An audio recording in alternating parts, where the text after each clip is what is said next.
Сайн байна уу болоргой? Сайн байна уу? Танд орой минь төргий. Хүсэлтийн маань хүлээн авч асуултанд хариулахаар холбож байгаа танд баярлалаа. За баярлалаа. Таныг улс төр эдийн засагч судлаач Болоролт гэдэг нэрээр тань монголчууд маань хэдийнээс сайн мэднэ. Гэхдээ таны судалгааны үрээ үүнээс хамаагүй өргөн байдаг. Та бол өнөөгийн дэлхийн дэлхийн санхүү эдийн засаг, улс төр, нийгмийн хямрал мөхөртлийн цаад шалтгаануудыг тэдгээрийг үүсгэж нөхцөлдүүлж байгаа хүчин зүйлүүдийг дард механизмуудтай тэдний гол үзэл номлолыг нь үүсэл гарвал бүх үүх төвхтэй гүнзгий системчд судалсан манай цорын ганц бие даасан хараад бус судлаач. Мөн манай судлаачдын огт мэдтгүү реал политикийг, геополитикийг дэлхийн өршөхний цаанд болж байгаа зүйлсийг та мэддэг. Инхээр таныг үнэн бодит байдлын судлаач гэж нэрлэмээр санагддаг л да. Таны ийхүү бүх зүйлийг системтэй учирзуун нарийн холбоосоор нь харж ойлгодог чадварын суурь таны эзэмшсэн инженерийн мэргэжилтэд нь холбоотой байдаг. Тантай хийсэн ярилцлагуудыг алсгүй үзэж уншдаг учраас би энэ бүхнийг мэдэж авсан. Та зүйл холбоо төсөд Уралын Политехникийн их сургууль дээд сургуулийг төгсөж автомат телемеханикийн мэргэжлээрээ улсдаа 22 жил ажилласан. Мөн мэргэжлийнхаа дагуу докторантур төгссөн Монгол Улсын зөвлөх инженер зэрэгтэй. Мэргэжлээрээ ажиллах хугацаанд та нийслэлийн усан хангамжийн системийн телемеханик алсын удирдлагын систем байгуулах ажлыг удирдах гардаж хийж авсан гэдэг. Тэгээд хожим 1996 онд та санхүү эдийн засгийн дээд сургуульд орж зах зээлийн эдийн засаг, мөнгө санхүү бүртгэлийн чиглэлээр суралцаж санхүүж эдийн засагч мэргэжилттэй болсон. Гэхдээ бусад шиг заасныг сураад төгсгийн тулд биш, өнөөгийн эдийн засгийн экономикс нэртэй энэ онол хэр үндэстэй эд болохыг шалгаж судлахын тулд орсон байдаг. Тэгээд үүний үл гүйцэтгэх чанарыг нь бодит амьдралд биелэх боломжгүй гэдгийг илрүүлсэн байдаг. Үүнээс л үүдж та улс төр эдийн засгийн элдв онолууд тэдгээрийн цаадах ил даалд механизмуудыг судалж ирсэн байдаг. Тийм үү? Болоргой? Тийм яг би бол ер нь ямарваа нэг юмд бол мэдээллийг бол шууд хүлээж авахаас заавал шалгаж үйж одоо тэрэнд итгэх үнэмших ёстой гэдэг ийм бол зарчмыг баримталдаг л дээ. Мэдээж энд маань бол миний анхны мэргэжил болох инженерийн мэргэжил бол нөлөөсөн гэж боддог. Ер нь инженерийн мэдлэг бол имийг системтэй, гүн цаад, утга учиртай, гарал үүсэлтэй, бодит байдалтай холбож бол одоо баталж өгч сая тэрэнд бол итгэл үнэмшлээ гэдэг. Ийм л одоо зарчмыг гэх юм уу, ийм одоо зан заншлыг бол надад бүрдүүлж өгсөн байдаг л да. Та гадаадын хараад бус нэрт судлаач эрдэмтдийн 700 гаруй номыг уншсан. Мөн тэдний хөтэлдэг сайт блогуудыг нь уншиж судалдаг. Тэнд болж байгаа үйл явдлын мэдээллүүд, аналитик нийтлүүдийг тогтмол уншдаг. Энэ хугацаанд гадаадын улс төр нийгмийн зэтгэлтүүдийн түүхэн дурдсгалууд бас 1800 орчим баримтат хроник кинонуудыг олж цуглуулж үзэж уншсан тухайга та нэг ярилцлаганд дурдж байсныг би санаж байна. Ингээд олсон мэдлэг мэдээлэлээс монголчуудаа зах тухаас нь хүргэхийн тулд 8 жилийн өмнөөс эхлэн та өөрийн Болор инфо нэртэй вебсайтыг тогтмол эрхэлж 300 орчим нийтлэл оруулсан байдаг. Гэхдээ энэ бол мэдээж таны суулж мэдсэн бүхний өчүүхний хэсэг бахал та. Өчигдөр 18 жил судалгаа хийсэн, тийм ээ? Тэр бүгдийг бол одоо ингээд бичиж оруулахад бол мэдээж цаг хугацаа бас нэлээдгүй бол хөдөлмөр хэрэгтэй л дээ. Тэгэлгүй аах уу. Та энэ хугацаанд цөөнгөө ном орчуулсан. За эдийн засгийн алуурчны намжлал, эдийн засгийн алуурчдын золиосууд зэрэг номуудаа орчуулахдаа таны анх хэрэгэлсэн эдийн засгийн алуурчин гэдэг нэршил одоо манай Монголд бүр тогтсон хэллэг болоод хөвшчихжээ. Та энийг л төрүүлээд монголчуудтай хүргэе гэж олон номны дундаас хамгийн чухлаас нь сонгож оршуулсаар байгаад бараг 10 ном болсон баг тийм үү? Тийм. Ер нь бол би өнөөдрийн байдлаар нэг 14-5 ном орчуулсан. Тэгээд яхаа усад нэг 4-5 ном нь бол одоо хэвлүүлэх бол мөнгө хөрөнгөний боломжоор шалтгаалаад хүмүүсийн гар дээр бол очиж чадаагүй байна л да. Тэр номнуудаас ямар номнууд байгаа зах тухаас нь хэлж болох уу? Нууц тушаад. Тэрэн дээр бол тэр бол нууц юм байхгүй. Би гол нь бол манай нийгмийг хамгийн гол нь ингээд боомлоод баглаад байгаа бидний одоо улс үндэстний бол одоо үнэхээр гамшигын хэмжээнд очсон байж байгаа. Энэ одоо энэ мэдээллийн орчин биш та гадна талын энэ маш их төрөмгийн энэ одоо тархины угаалгын энэ эрэнд бол хүмүүс амьдарч байна, бид бүгдээр амьдарч байна. Энэ бүгдийн цаад учир шалтгааныг бол тайлбарлаж бичсэн оюун санааны вирус гэдэг бол номыг би орчуулж бэлэн болгосон байгаа. Тэр оюун санааны вирус гэдэг бол хүмүүс ер нь хүний нийгмийн дотор олон нийтийн дунд бол янз бүрийн амнаас амд амьдсан бол яриаг энэ буруу үзэл санаа бол яаж түгээдэг энэ арга механизмуудыг тийм тайлбарлаж бичсэн байдаг.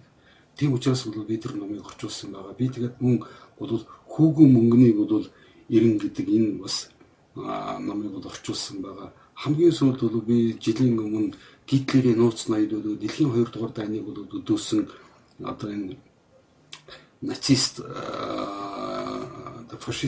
фашистын үзлийн ард бол яг чухам ямар улсууд байсан байна.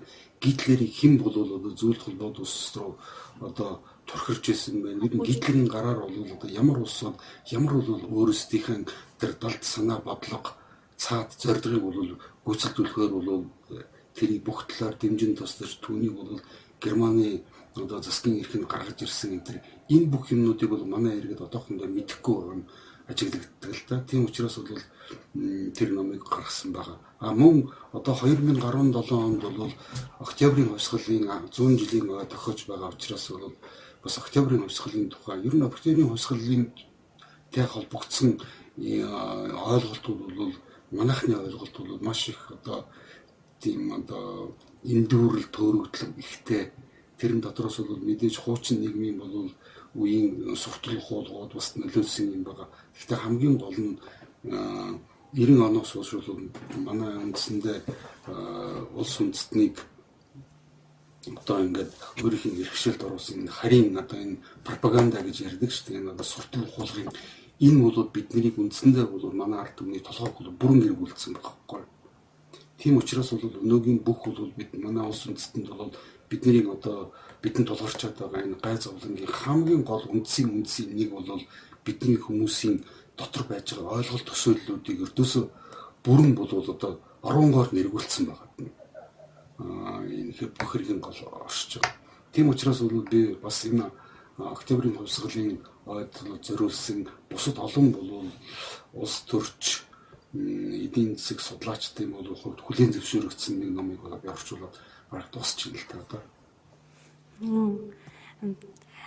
Тийм ээ. Таны Болор инфо сайтта бичиж нийтэлдэг мөн ярилцлага нэвтрүүлгүүдтэй орохдоо хэлж сануулж ирсэн тэр бүхэн одоо ч гэсэн таны хэлж байгаа энэ бүхэн үнэн зөв байжээ. Үнэн зөв гэдэг нь бол цаг ирэх тусам улам нотлогддог.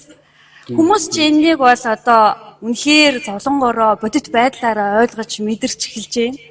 Таны Болор инфо сайтын нийтлүүд ард олноо ухааруулж сэхэрүүлэхийн тулд олон жилийн өмнөөс бодит үннийг шулуухан зоригтой одоо ил тод бичиж ирсэн тэр бүхэн дөнгөж өчигдөр бичигдсэн юм шиг үнэн, үнцэнтэй, сургамжтай хэвээрэл байдаг. Манай нэг зүйлийг ингээд зүгээр тодруулаад хэлэхэд 2010 онд бол би анх эдийн засгийн алуурчин гэж номыг алуурчин намын чилэг гэдэг номыг бол орчуулад ингээд монголчуудад хөргөж байхад тэр үед Монгол улсын гадаад ердөөсөө 1.6 тэрбум доллартай тэнцэжсэн шүү дээ. Өнөөдөр бол 24 тэрбум доллартай тэнцсэн. Тэгээд энэс би юу гэж хэлэх гээд ялангуяа бол манай одоо энэ төрийн ирэх барьж байгаа энэ хүмүүс бол эндээс ямар ч одоо сургам сэрэмжлүүлэг аваагүй нь бол тодорхой харагдаж байгаа.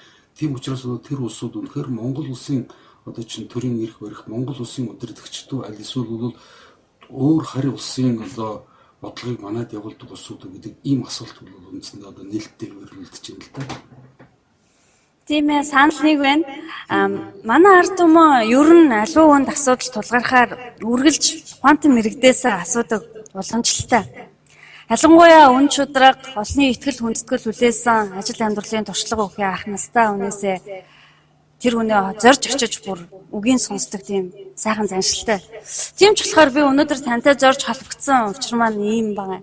Төрийн нуруу хазааж өнөө бодлын байр салхицсан эдэрдэ цаг үе бид нар амьдарч байна л та. Өнөөгийн бүх хүнд асуудлуудын үндсийг Монголын залуучууд бид нар таны үлгэр дуурайлалаар гүнзгий судалж ихсэн. Судлах тусам бидэнд худал онол ном заадаг юм байна гэдэг нь улам бүр тодорхой болсоор байна. Гэсэн ч танаас асуух зүйл залуус биднэрт маш их байна. Тэгээ байх ёстой тийм. Ер нь ямарваа нэгэн имийг бол нэг юм мэрэгдийн үг гэдэг штэ. Ямар нэгэн асуудлыг бий болгосон тэр сургаал, номлол, тэр онлоос нь бол өөр өндөр түвшин сэтгэж ижил тэрнээс босож гарах гарцыг олж хардаг гэсэн ийм бас нэг үг байдаг.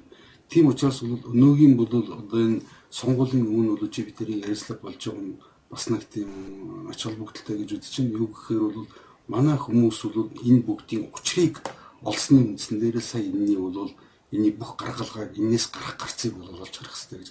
Гэтэ харамсалтай нь бол яг одоо миний саяны хэлж байгаа энэ утгаар бол асуудалд хандж байгаа хүмүүс бол өдрийн өчиг зөвхөн харагдаж байна л да. Би үүнтэй санал нэг байна. Ялангуяа манай сэтгүүлчид.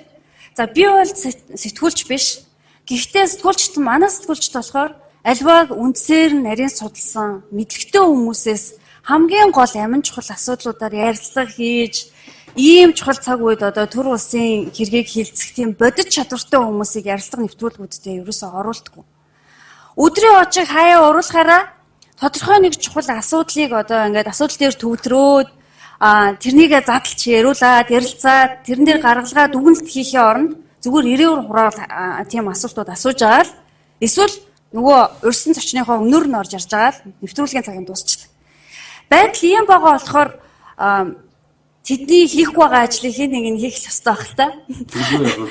Ийм учраас харин би өнөөдөр жирийн ард хэрэгтэй төлөөлөөд ялангуяа болор инфо сайтын уншигч дэмжигчдийн нэрийн өмнөөс таны 4 жилийн өмнө хөндөж дэвшүүлж ирсэн нэгэн чухал асуудлыг тодруулж ярилцахаар таныг урьсан. Одоо би үндсэн сэдв рүүгээ оръё. За энэ бол сонгуулийн санал тоолох машинтай холбоотой асуудал. Манай эрх баригчдын шийдвэрээр 2012 онд Америкийн нэгдсэн улсаас авчирсан санал тоологч машинуудын доторх программыг манай улсын өөрийн инженер мэргэжилтнүүд үзэж шалгах янах боломж байдгүй.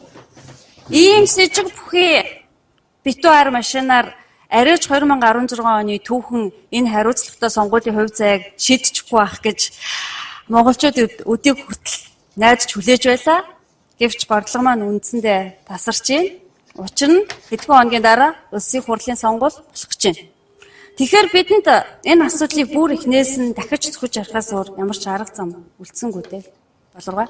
Тий, би 12 оны сонгуулийн өмнө бол энэ хакин демокрасын ардчлалыг хайхардах гэж юм. Яг тэр талаар ярих гэж байна. Улсын баримтат киног орчуулж монголчуудад хүргэсэн л дээ. Гэвч харамсалтай нь бол энийг би хүмүүсээс тэр болгон одоо ойлгож үзээгүй юм шиг надад санагддаг л да. Ойлгож үзээгүй. Магадгүй. Хамгийн гол нь ямар нэгэн номыг уншаад, ямар нэгэн киног үзээд тэр зүгээр тэр кинон дээр гарч байгаа одоо чинь тэр адал явдлыг юм биш. Тэр киноны хэлэх гээд байгаа тэр цаад санааг нь, мөн чанарыг нь, цаад утгыг нь бол ойлгох хүмүүс төдийлөн оролдох болцсон юм шиг надад санагддаг л да. Яа үнэхээр тийм. Одоо энийг ярихад бол одоо яг тэр цаг хугацаанд бол болсон байна л гэж бодож байна. Тийм ээ. Сонгогчдын саналыг хүлээж авч тоолдог энэ компьютерлжүүлсэн машинууд бол саналыг маш олон янзаар луурдах боломжийг агуулсан тунч найдваргүй дээ. Энэ машинууд бол анхнаасаа л төрийн эрх мэдлийг залдиж мэхэлж авах цорхотойгоор зориудаар бүтээгдсэн төхөөрөмж юм байна гэдгийг гадаадын ялангуяа Америкийн нэгдсэн улсын өөрийнх нь шударга иргэд сонгогчид өөрсдийн бодит гашуун туршлагаараа үзэж туулж цааш нь мөрдөж, сурвалжилж, илрүүлж, шийдвэртээ эсэргүүцээр ирсний хамгийн нэг тод томрон жишээ бол сая таны хэлсэн тэр одоо Hacking Democracy гэдэг кино байсан. Та энийг үнэхээр 2012 оны сонгуулийн өмнө монгол хэл рүүгээ бүрэн орчуулж олон түмний хүртэл болгож ирсэн хин хүнгүй мэдж байгаа. Гэхдээ ойлгоогүй байж магадгүй. Тэр ихтгэл гэхдээ ганцхан тэргүүр зогсохгүй та өөрийнхөө болор инфо сайт дээр санал тоологч машинуудын булхаатай холбоотой хэд хэдэн нийтлүүдийг биччихсэн шүү дээ. Тэрийг хүмүүс ойлгоогүй гэж үү? Мэдгүй. Ер нь хүмүүстэй бол энэ тухайн асуудлаар бол би ярилцчил байсан л та. Гэхдээ ер нь яг энийг ингээд тэр нийтлүүдийг нэгдүгээр бичснээр хоёрдугаарт энэ киног бол одоо орчуулсны хувьд гуравдугаарт бол энэ асуудлыг бол нэлээд одоо өөрийнхөө судалгааны хүрээнд бол нэлээд гүнзгий судасны хувьд бол надад төрсөн тийм дотоод мэдрэмж гэж одоо байдаг бол тэр нь бол хүмүүс энэний яг тэр мөн чанарыг нь бол ойлгохгүй байгаа юм шиг. Гэхдээ мэдээд байгаа юм шиг мөртлөө ойлгохгүй, ухаарахгүй байгаа гол нь. Яг гэхдээ зэрэгчин бол харийн гадна талаас нь далдаас удирддаг энэ машинаар Монгол улсын төр засгийг байгуулад байгаа байхгүй гол нь хамгийн ноцтой. Өнгөрсөн бол 12 оны сонгуульч гэсэн бас яг энэ хар машинаар болсон хар машины одоо гай гэхэд бол манай гадаад дөрөв 40 хэдэн гуар 50% бол өнөөдөр өссөн биз дээ. Өнөөгийн бол одоо миний зүгээр иргэн хүний хувьд бол өнөөгийн одоо засаг барьж байгаа энэ улс бол үнэхээр Монголын одоо сонгогчдын үнэхээр олонхын бол саналыг авсан тэдний хүсэл зоригийг илэрхийлж байгаа энэ засгийн газар энэ эрх хөрөгчд мөн үү гэдэг асуулт бас л миний хувьд одоо хүртэл ойлгомжгүй байгаа байхгүй. Тийм ээ, тэр үнэн. Тэгэхээр та анх энэ киног орчуулж байсныхаа хувьд мөн энэ нийтлэлүүдийг анх бичиж энэ асуудлыг анх сөхөж тавьж исэн. Хүний хувьд уг асуудлын тухай уг асуудлыг одоо эхнээс нь тайлбарлаж ярихын тулд юудаа ч гэсэн арчлыг хакертгана гэдэг энэ баримтат киноныхоо гол чухал санааг үг түүхийг нь товчхон бидэнд ярьж өгөхгүй юу? Хакер демокраси гэдэг киноны гол бол одоо Америкийн бол хэсэг их оронч үнэхээр өмнөд шудраг улсуудын нэг хэсэг улсууд ер нь Америкийн нэгдсэн улсын иргэдийн болоо саналыг ерөнхийлөгчийн болон конгрессийн болов энэ сонгуульд зөв тоолд юм уу гэсэн хамгийн нэг энгийн асуултыг тавиад энэ асуултанд өөрснөө бол хариултыг болохыг оролдсон байдаг л да энэ киноны гол үйл явдлаас. Тэгэд энэ бол энэ яагаад ч олон янзын бол одоо мэрэгжлийн хүмүүсийн шалгалт туршилт тестлэр бол энэ ердөөсөө ийм системээр бол цаашид одоо сонгуул явуулах ямар ч боломжгүй маа гэсэн ийм л дүгнэлтэнд л хүрсэн ийм л баримт кино л да.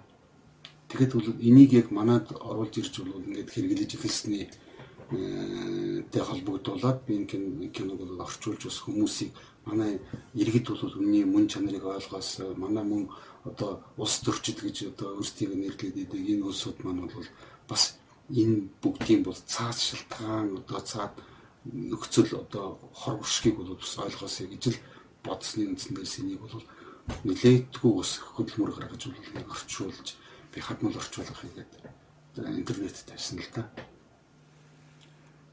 Тийм ээ.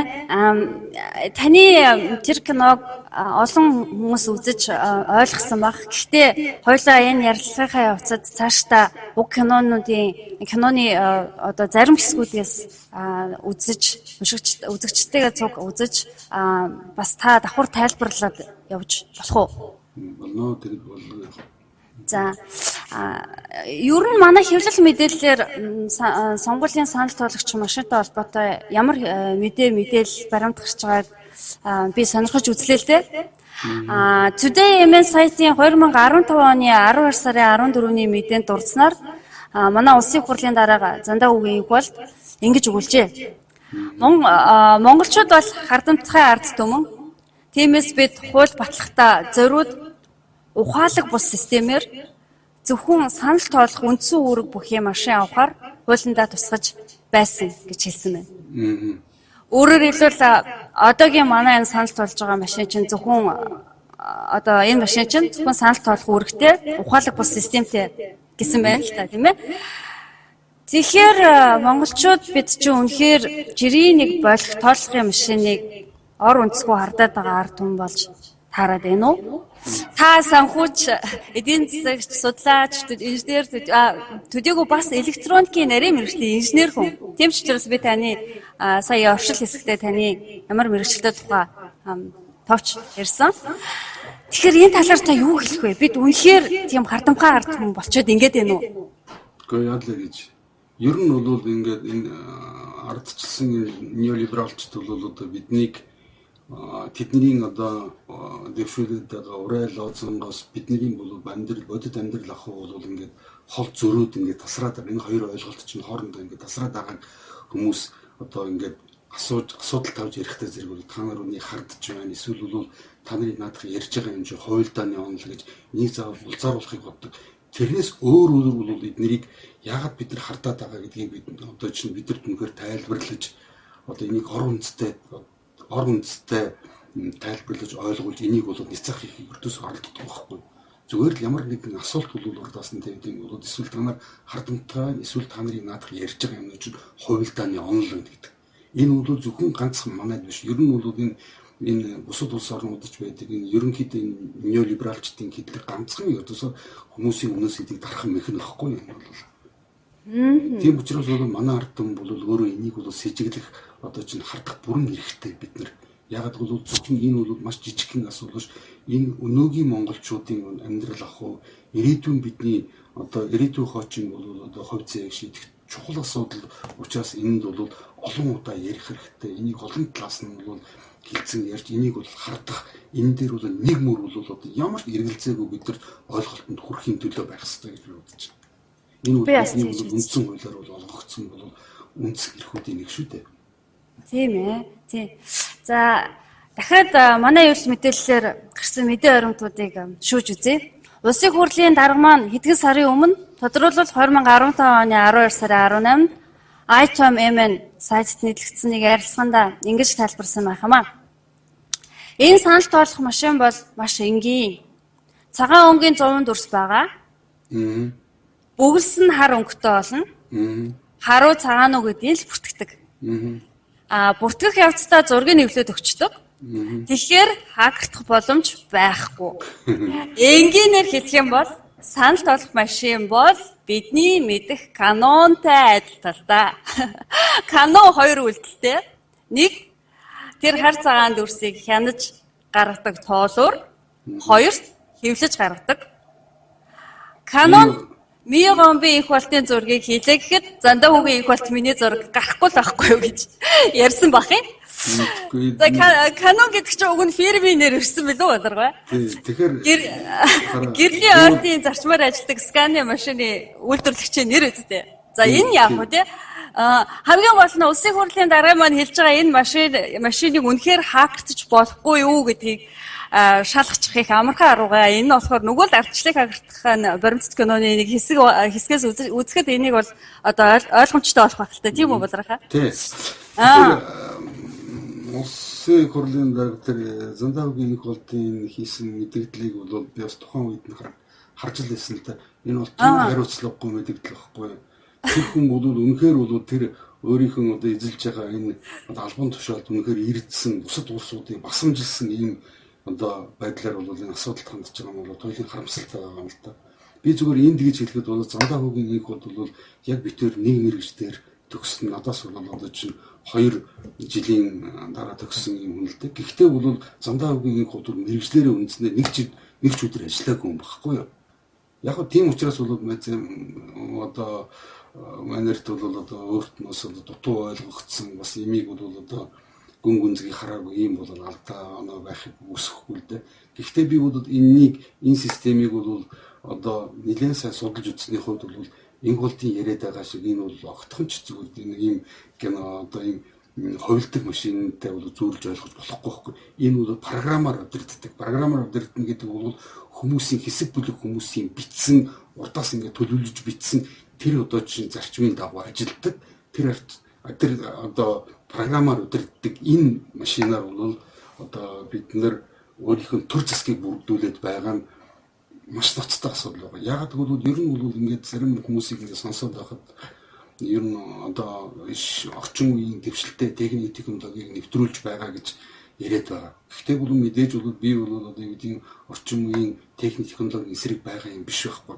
Нөгөө гэлээ гэхдээ бидний улс үндэстний хувьд, ард түмний хувьд, жирийн хүмүүсийн хувьд ийм бол харийн одоо машинаар харийн талд удирдлагатай ийм одоо хар машинаар бид нэр төр засгийн байгуулж байна гэдэг чинь бол энэ бол ягаад ч болохгүй энэ маш ноцтой одоо асуудал юм байна.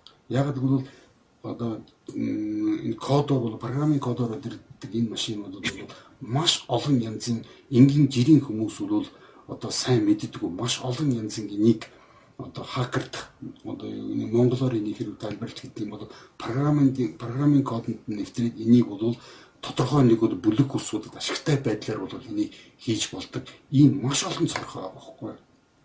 Энэ програмыг бол нэгдүгээр бол энэ програмыг бичиж байгаа улсууд нь одоо хүртэл бол тэд нар ямар яг одоо чинь одоо алгоритмаар ямар зарчмаар бол энэ програмыг бичсэн бэ гэдэг одоо хүртэл нууцладаг.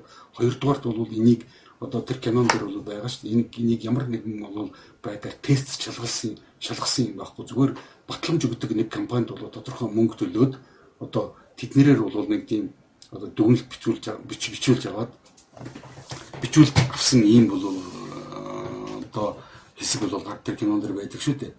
Тийм учраас ийм бол одоо чинь программын кодоор удирддаг энэ асуудлыг бол олон улс орнууд өөрсөндөө электрон одоо санал болгох систем гэдэг энэ нэрээр бол нэвтрүүлэх гэж оролдоод хамгийн гол нь бол тэр улсууд ямар дүгнэлтэнд ирсэн гэдэг чинь ер нь орчин үеийн одоо технологи, техник технологи бол мэдээж энэ бол байх ёстой тусдаа асуудал. Гэвч хамгийн энгийн аргаар төр засгаа бол одоо чинь байгуулах нь хамгийн одоо чинь шудраг арга юм. Яагаад гэвэл олон янзын техник технологи нэвтрэх тусмал тэрэнд бол жирийн хүмүүсийн мэддэггүй маш олон янзын ийм заллингийн аргууд одоо орох энэ нүүд хаалгыг бол нээдэг учраас энэ заллингийн бүх аргуудыг бол бүгднийг хаах боломжгүй байхгүй.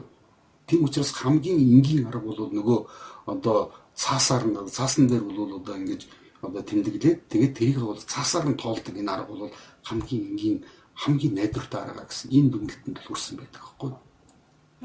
Тэгэхэд бол одоо чинь биднээс бол одоо жирийн одоо иргэдээс бол одоо хуулиар бол далаалган авсан 40 хэдэн тэрбум долларыг бол аяачиж өгöd. Энд чинь урд нь бол Канадад хэрэгжилж ирсэн юм хуучин машин одоо юу гэдэг 2 дахь гарын second hand машин байл нь шүү дээ. Тэгээд тэрийг бол одоо авцарч бол ингэж Монголын үндсэндээ бол 12 оны сонгуул бол яг энэ өнцгөөс нь хардсан бол том мафантай санал одоо сонгуул болж өнгөрсөн шүү дээ. Гэхдээ харамсалтай нь бол энийг бол мөн одоо эрх барьж байгаа нам мөн сөрөг хүчинд аль алинд нь бол тааламжтай сонгуульд бол нэгэнд гарцсан улсууд тааламжтай байсан учраас энийг бол аль ч тал нь бол сөхөж бол тавихыг бол хичээгээгүй. Энэ нь бол том харамсалтай байгаа юм л да.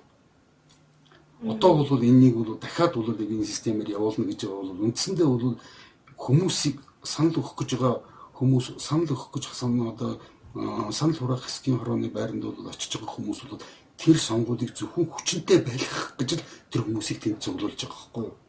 Тийм учраас бол үр дүн нь бол энэ програмаар бол өдөртдөг энэ машинаар бол гарах бүрэн үндэстэй гэж гол нь тэр боломж нь бол байгаа байхгүй юу. Агагцгүй энэ боломжийг ашиглаж юм ашиглахгүй байна уу?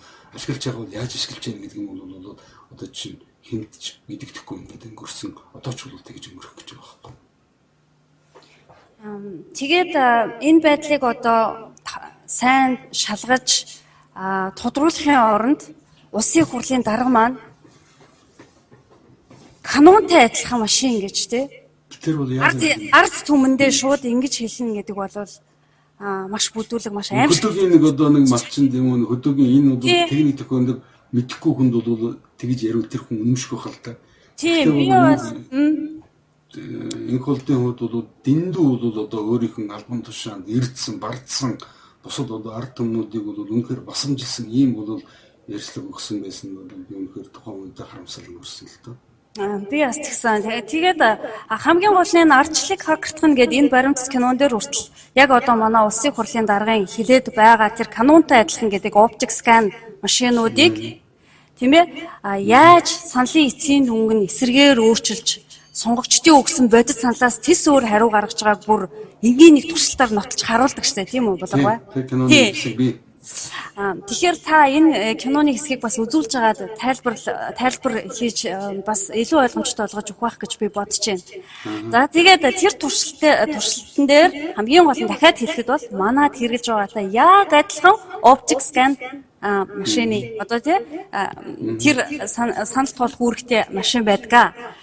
За ийм машинд гаднаас нөлөөлж болдог маш олон уловрын арга байдаг гэж та сая хэллээ тий. Тэрний зөвхөн нэг нь л гэхэд санах ухаан картанд нь өөрчлөлт хийх замаар сонгогчдын саналын дүнг өөрчилж болтыг харуулсан. Бас нэг хэсэг энэ баримтат кинонд байгаа. Энийг бас хоёулаа явцдаа харуулъя.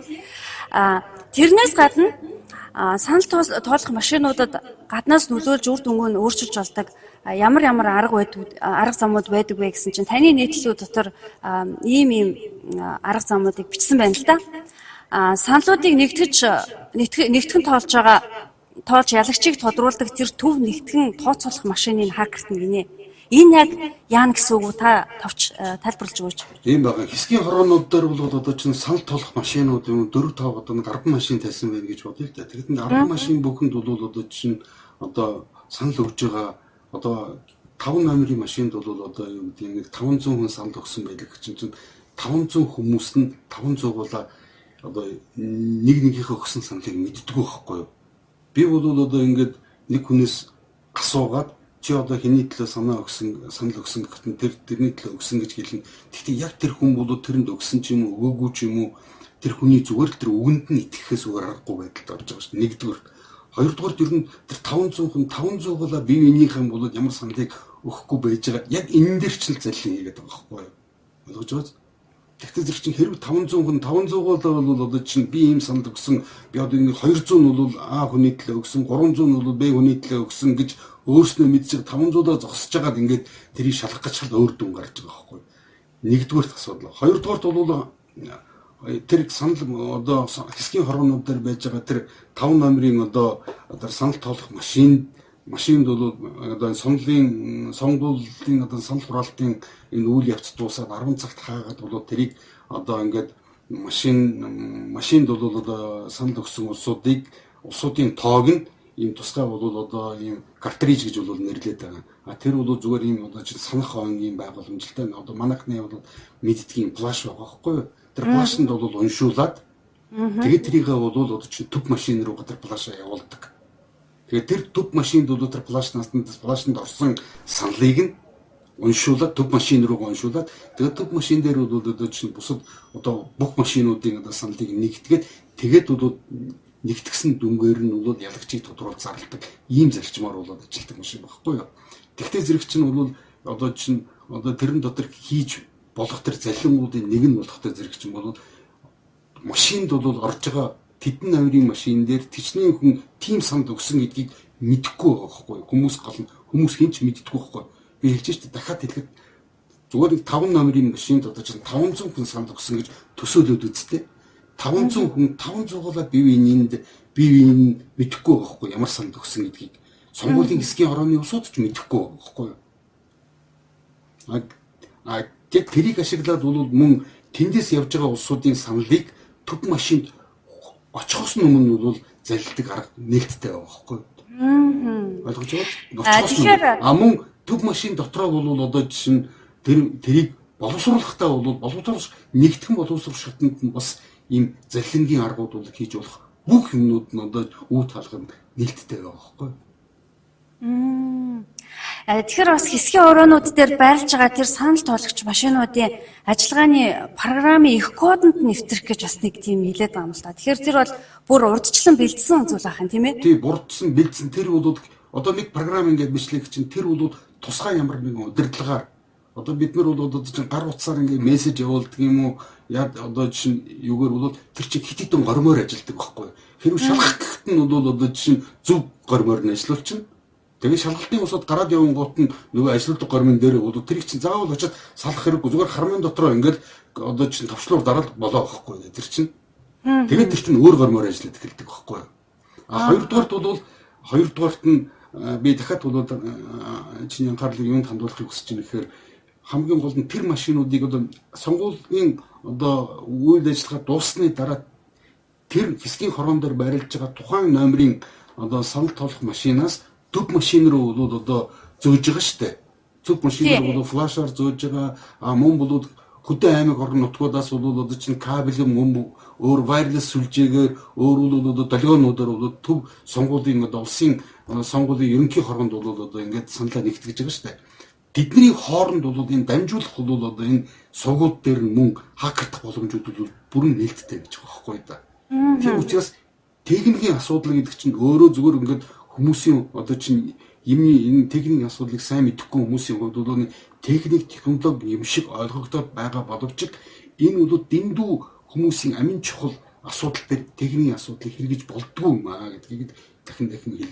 Одоо би хэлээд ойлгуулахыг хичээгээд байна шүү дээ. Яг гэвэл энэ техникийн систем нь бол техник технологийн дэвшил юм шиг мөртлөө мөн энэ систем чинь зөвхөн хүмүүсийн одоо чинь хүсэл зоригоор л ажилладаг байхгүй дээ. Тодорхой улсуудын одоо зохиосон боловсруулсан алгоритмын дагуу тодорхой улсуудын одоо чинь програм болвол одоо бичсэн энэ кодын дагуу ажилладаг машин байна. Хоёрдугаар бол энийг хэрвээ шалгах тестлэх энэ шатанд нь бол мөн олон хүмүүсүүд бол тэр програмын кодонд хөндлөнгийн нөгөө програм бичсэн улсуудаас нь бусад өөр улсууд тэр програмын кодонд нь нэвтрэх тэрийг тестлэх учраас бол заавал нэвтрэх тэднэртэй харьцах тийм боломж бол нээлттэй байдаг учраас энийг бүрдөөсөө ихэнх нэгдүгээр програм бичсэн улсууд нь ч гэсэн бол энийг одоо энийг нууцлаад байдаг мөн тестлж байгаа улсууд нь ямар одоо ямар алгоритмаар ямар болоод протоколоор ямар болоод одоо чинь зарчмаар ямар хөтөлбөрөөр энийг шалгаснаа урд нууцлаад байгаа шүү дээ. Тэгэхээр ямар нэгэн нууц Excel код суулгах юм уу цэвэрлж устгаж олдгоо тийм нууц файлуудыг суулгах гэх мэт тэр нөгөө нэг тэр канон зэр бол байж байгаа. Одоо чинь ямар нэгэн өөрөө бол одоо ингээд тодорхой нөхцөл бол ингээд бүрдээд ирэн гот нь өөрөө автоматар бол ажилладаг тийм кодуудыг нь тэр флашын дотор нь хийцэн байж байгаа байхгүй юу. Одоо нэг үгээр хэлдэм бол би одоо тэр 500 хүний саналыг ингээд за 500 хүний саналыг одоо чинь 200 300 гэсэн болвол байдлаар бол өгье гэж түрүү ярьсан шүү дээ. Тийм байдлаар нь би уншуулад тэр одоо флашн дотор хадгалаад төв компьютерт бол ороход чинь тэр чинь бол 150 юм уу 450 юм уу 350 болоод ингээд өөрчлөгдсөн баг бүрэн боломжтой байхгүй. Зөвхөн тэр өөрөө одоо тэр флашн дотор нь өөртөө Excel гэдэг бол өөрөө гүйцэтгэдэг тийм автомат програм байгаа байхгүй. Excel гэдэг чинь бол ийм өөрөө тодорхой нөхцөл бүрдэгтэй зэрэг бол автоматар хүмүүст мэдэгдэхгүйгээр далдуур ажилдаг тийм програм биш байхгүй. Энийг бол одоо манай энэ одоо мэдээллийн технологи бол одоо гадралдаг энэ усуд бол тунсан ойлгож мэдэрч байгаа байх л да. Тэгэхээр радио долгионоор болон утасгүй холболтын нууц портуудаар нэвтэрч удирдсан гэхээр одоо болох юм. Тэр нь бүрэн боломжтой байхгүй тэр чинь. Тийм учраас би хэлж байна. Энэ системийг бол маш олон янз. Энийг бол энэ дээр бол зөвхөн энэ жижиг ярилцлаганд бол бүгдийн тооч гарахгүй тийм олон арга байдаг. Одоо бид нар хөрвөл одоо үндсэн зүгээр 10 арга бай гэж төсөөлөе л дээ. Тийм биз? Тэгэхэд бол бид нар аргуулангийн бол одоо чинь тэрийг хааж бөгөөсөн байлаа ч гэсэн 11 дахь аргыг хэсэг хугацааны дараа хэсэг улсууд бол бодоод олчиж байгаа байхгүй юу? Гэтэл манай ийм учраас бол энэ хакеруудын эсрэг бол тэмцэнэ гэдэг энэ тэмцэл бол өөрөө бол ямар нэгэн тийм үр дүнтэй тийм ажил бол биш байхгүй. Тийм учраас энэ системээр Монгол улсын одоо бүх ард түмний сонгуулийг авч энэ сонгуулиуд Монголын төрийг байгуулж болохгүй л гэж одоо энэ кино бол бидэнд хэлээд байна л да. Саяны яг дөнгөж сая та бүхэн ярьжсэн тэр одоо янз бүрийн аргуудтай холбоотой жишээлбэл сонгуулийн ерөнхий орооноос ямар мэдээлэл хийжсэн тухай ярилцъя л да. Энэ бол 2015 оны 12 сарын 14-нд Today MN сайтт тавигдсан ийм мэдэн дотор байгаа одоо факт.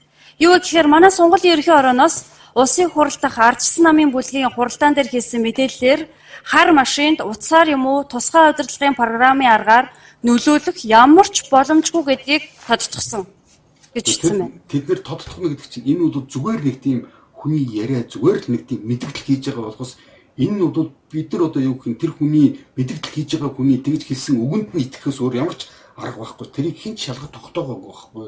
Мөн бол би бас хэвлэлээс бол олж харж ирсэн хоёр намын одоо хэсэг намын улсууд бол очиод тэрнийг бол одоо ингээд шалгаад ямар нэгэн одоо чинь мапангун байна гэдгийг нь одоо баталсан гэж. Энэ бол маш гинэн одоо чинь одоо хүмүүсийн хийсэн ажил байгаа байхгүй да. Угаасаа тэр намын төлөөлөгч тэнд бол байдаг юм. Тэнд хэрэггүй байхгүй. Тэнд бол үнэхээр бол одоо энэ мэдээллийн технологийн өндөр мэргэжтэй. Ядангуяа мэдээллийн технологийн аюулгүй байдлын талаар бол бас үнэхээр бол тодорхой бол мэдлэгтэй тэрэнд мэргэжсэн энэ улсууд цуглаад энийг ямар протоколоор ойлгож байгаа ч ямар зарчмаар ямар хөтөлбөрөөр яаж шалгахгүй эцсийн гарсан үр дүнгийн бол яаж хилэлцэхгүй яаж одоо хүлээн зөвшөөрөхгүй гэдгээ урдчилсан тохирсон байж ч тэрийг сайн шалгадаг байхгүй юу.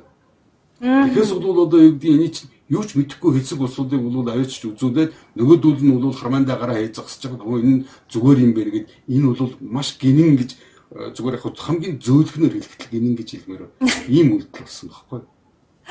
Тийм ээ. За яг би саяныхаа мэдээгээ дуусгая. Тэгээд дахиад таны энэ сая сүүлд ярьж байгаа сэдврүү дахиад оръё. Энэ мэдээнд саяны миний Today Amen сайтд тавьсан энэ мэдээнд энх болт дарга маань улсын хурлын дарга маань ингэж хэлсэн байна. Ардын намынхан 5 дахь хуудас солгоны хар дүрсийг эсрэгээр нь цагаанаар туулаад ивэл яах вэ гэж асуудаг. Анх програмчлахдаа team команд өгч болно. Тэгсэн тохиолдолд шууд хийвэлсэн зургийг харахад 5 дахь саналын хуудасууд бүгд цагаан дүрстэй гарч ирэл баригдчихнаа. Тийм учраас тэгж команд өгөх боломжгүй. Энэ хар машиныг яаж шалгасан шалгалтанд унахгүй гэж маш ихтгэлтэйгээр мэдгдсэн байгаа юм. Би бол тэрийг одоо үнэхээр гайхаж байгаа байхгүй. Би тэр хүнийг одоо ямар одоо гинэн гэж хэлэхэд бол одоо би гинэн гэж бодохгүй байна. Гэхдээ тэр хүмүүсийг тэгж басамжилж ердөөсөө болохгүй байхгүй. Яагаад гэвэл угаасаа хэрвээ энийг үнэхээр тэр мэрэгжлэрээ бол үнэхээр ажилласан миний хувьд ойлгож байгааз энийг бол байнгын бол энэ талын одоо асуудалтай бол одоо хайцаж ажиллаж байдаг хүний хувьд энэ бол нэг их одоо чинь гүнзгий мэдлэг одоо ухаан шаардаад байхгүй тэрхүү ойлгомжтой юм байхгүй. Энийг бол мэрэгжлийн захын хүн хэлэхээр ойлгомжтой юм байхгүй.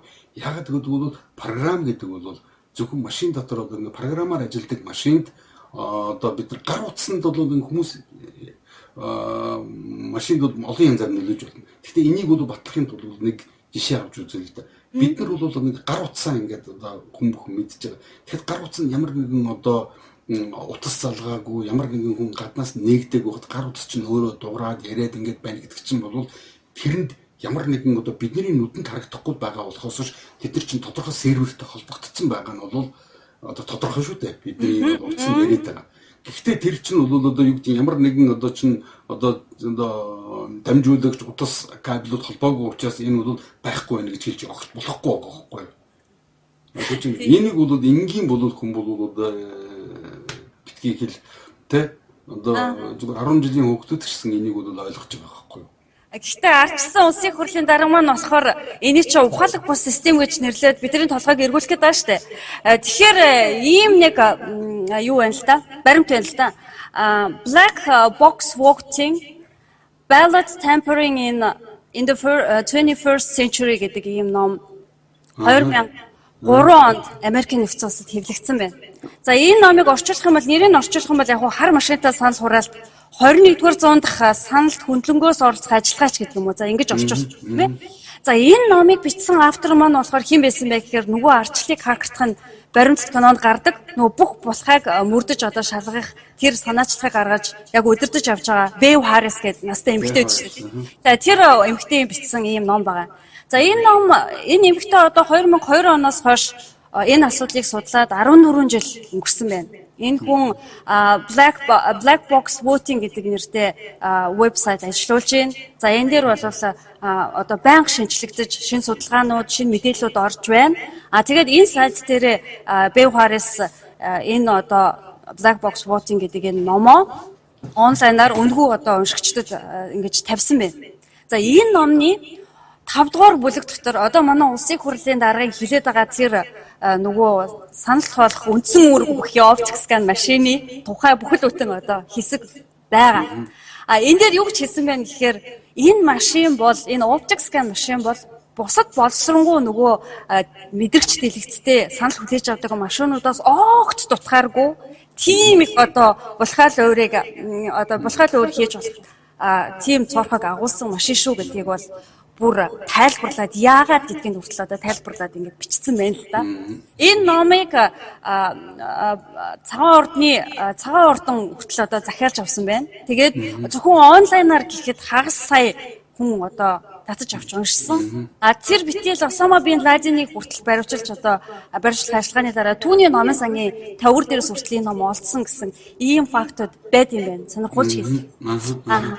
Тэгэхээр байг ийм тодорхой байхад энэ машинуудыг одоо яагаад цээжээрээ хамгаалаад байна вэ гэдэг асуудал байна л да. Энэ машинуудыг анх Америкийн нэгдсэн улсаас хөдөлж авсан гэрээнд нь энэ програмуудын эхийг нь их кодын судлах боломжгүй гэсэн тийм одоо заалт орсон байдаг гэдэг тийм үү болрахаа. Тийм байдлаа Угаасаа гэрэндээ тэгээд суулгаад өгсөн байдаг байхгүй. Чи миний энэ машиныг ав. Тэгвэл бол энэ машиныг бол онгойлгох, нээх мөн цаашлал бол одоо энэ програмын их кодыг нь бол нээж шалгах чи ирэхгүй гэсэн ийм гэрээр өгдөг байхгүй. Энэ бол тэр машиныг бид нэр татвар төлөгчдийн $40 сая худалдаж авсан мөртөө тэр одоо машин үнэн зөв ажиллаж байгаа эсхийг бид нэр шалгах ирэхгүй байгаа байхгүй болно. Ойлгож байна?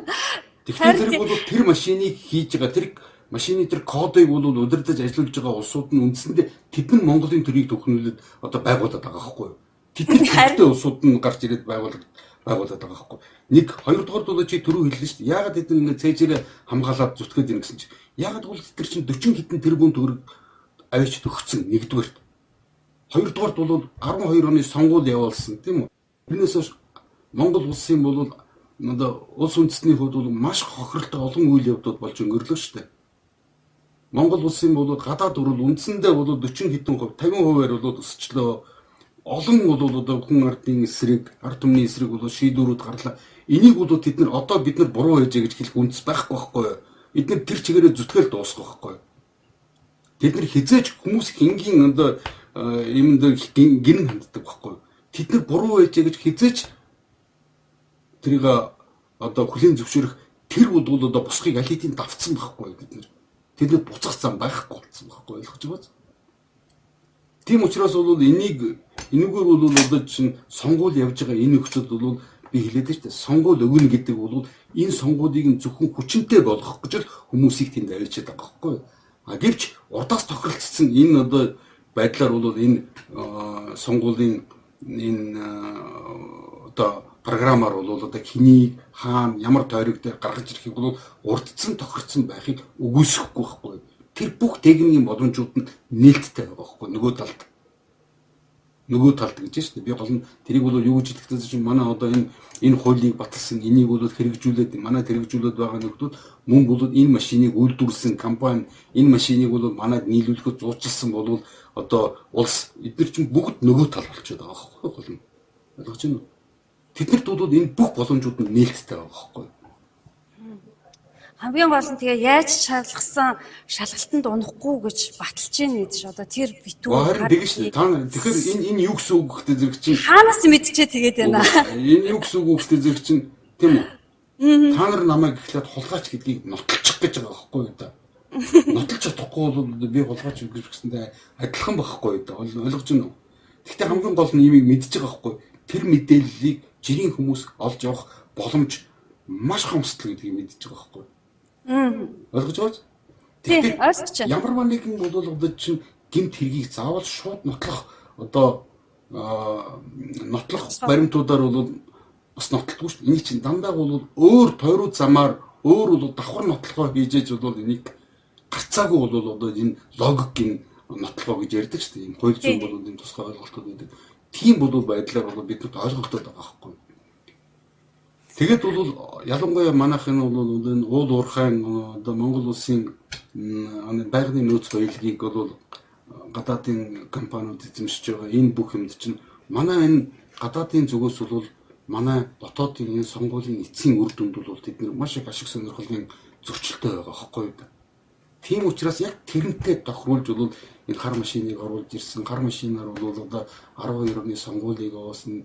Тэгээд тэрний дараа бол одоо чинь тэрнтэй холбогдож байгаа нөгөө оюутлага, таван талхаг бусад хуулиуд ямар байдалтай байв, тийм үү? Энэ бол үндсэндээ 4 жил бол тэд нар хожиж байгаа байхгүй юу? Цаг хугацаа яг ийм байдлаар яд юм бол цаг хугацаа тэдний талд ажиллаад байгаа байхгүй болно. Бид нар энийг л ойлгож ухаарах хэрэгтэй байхгүй юу? Энийг ойлгож ухаарах хэрэгтэй.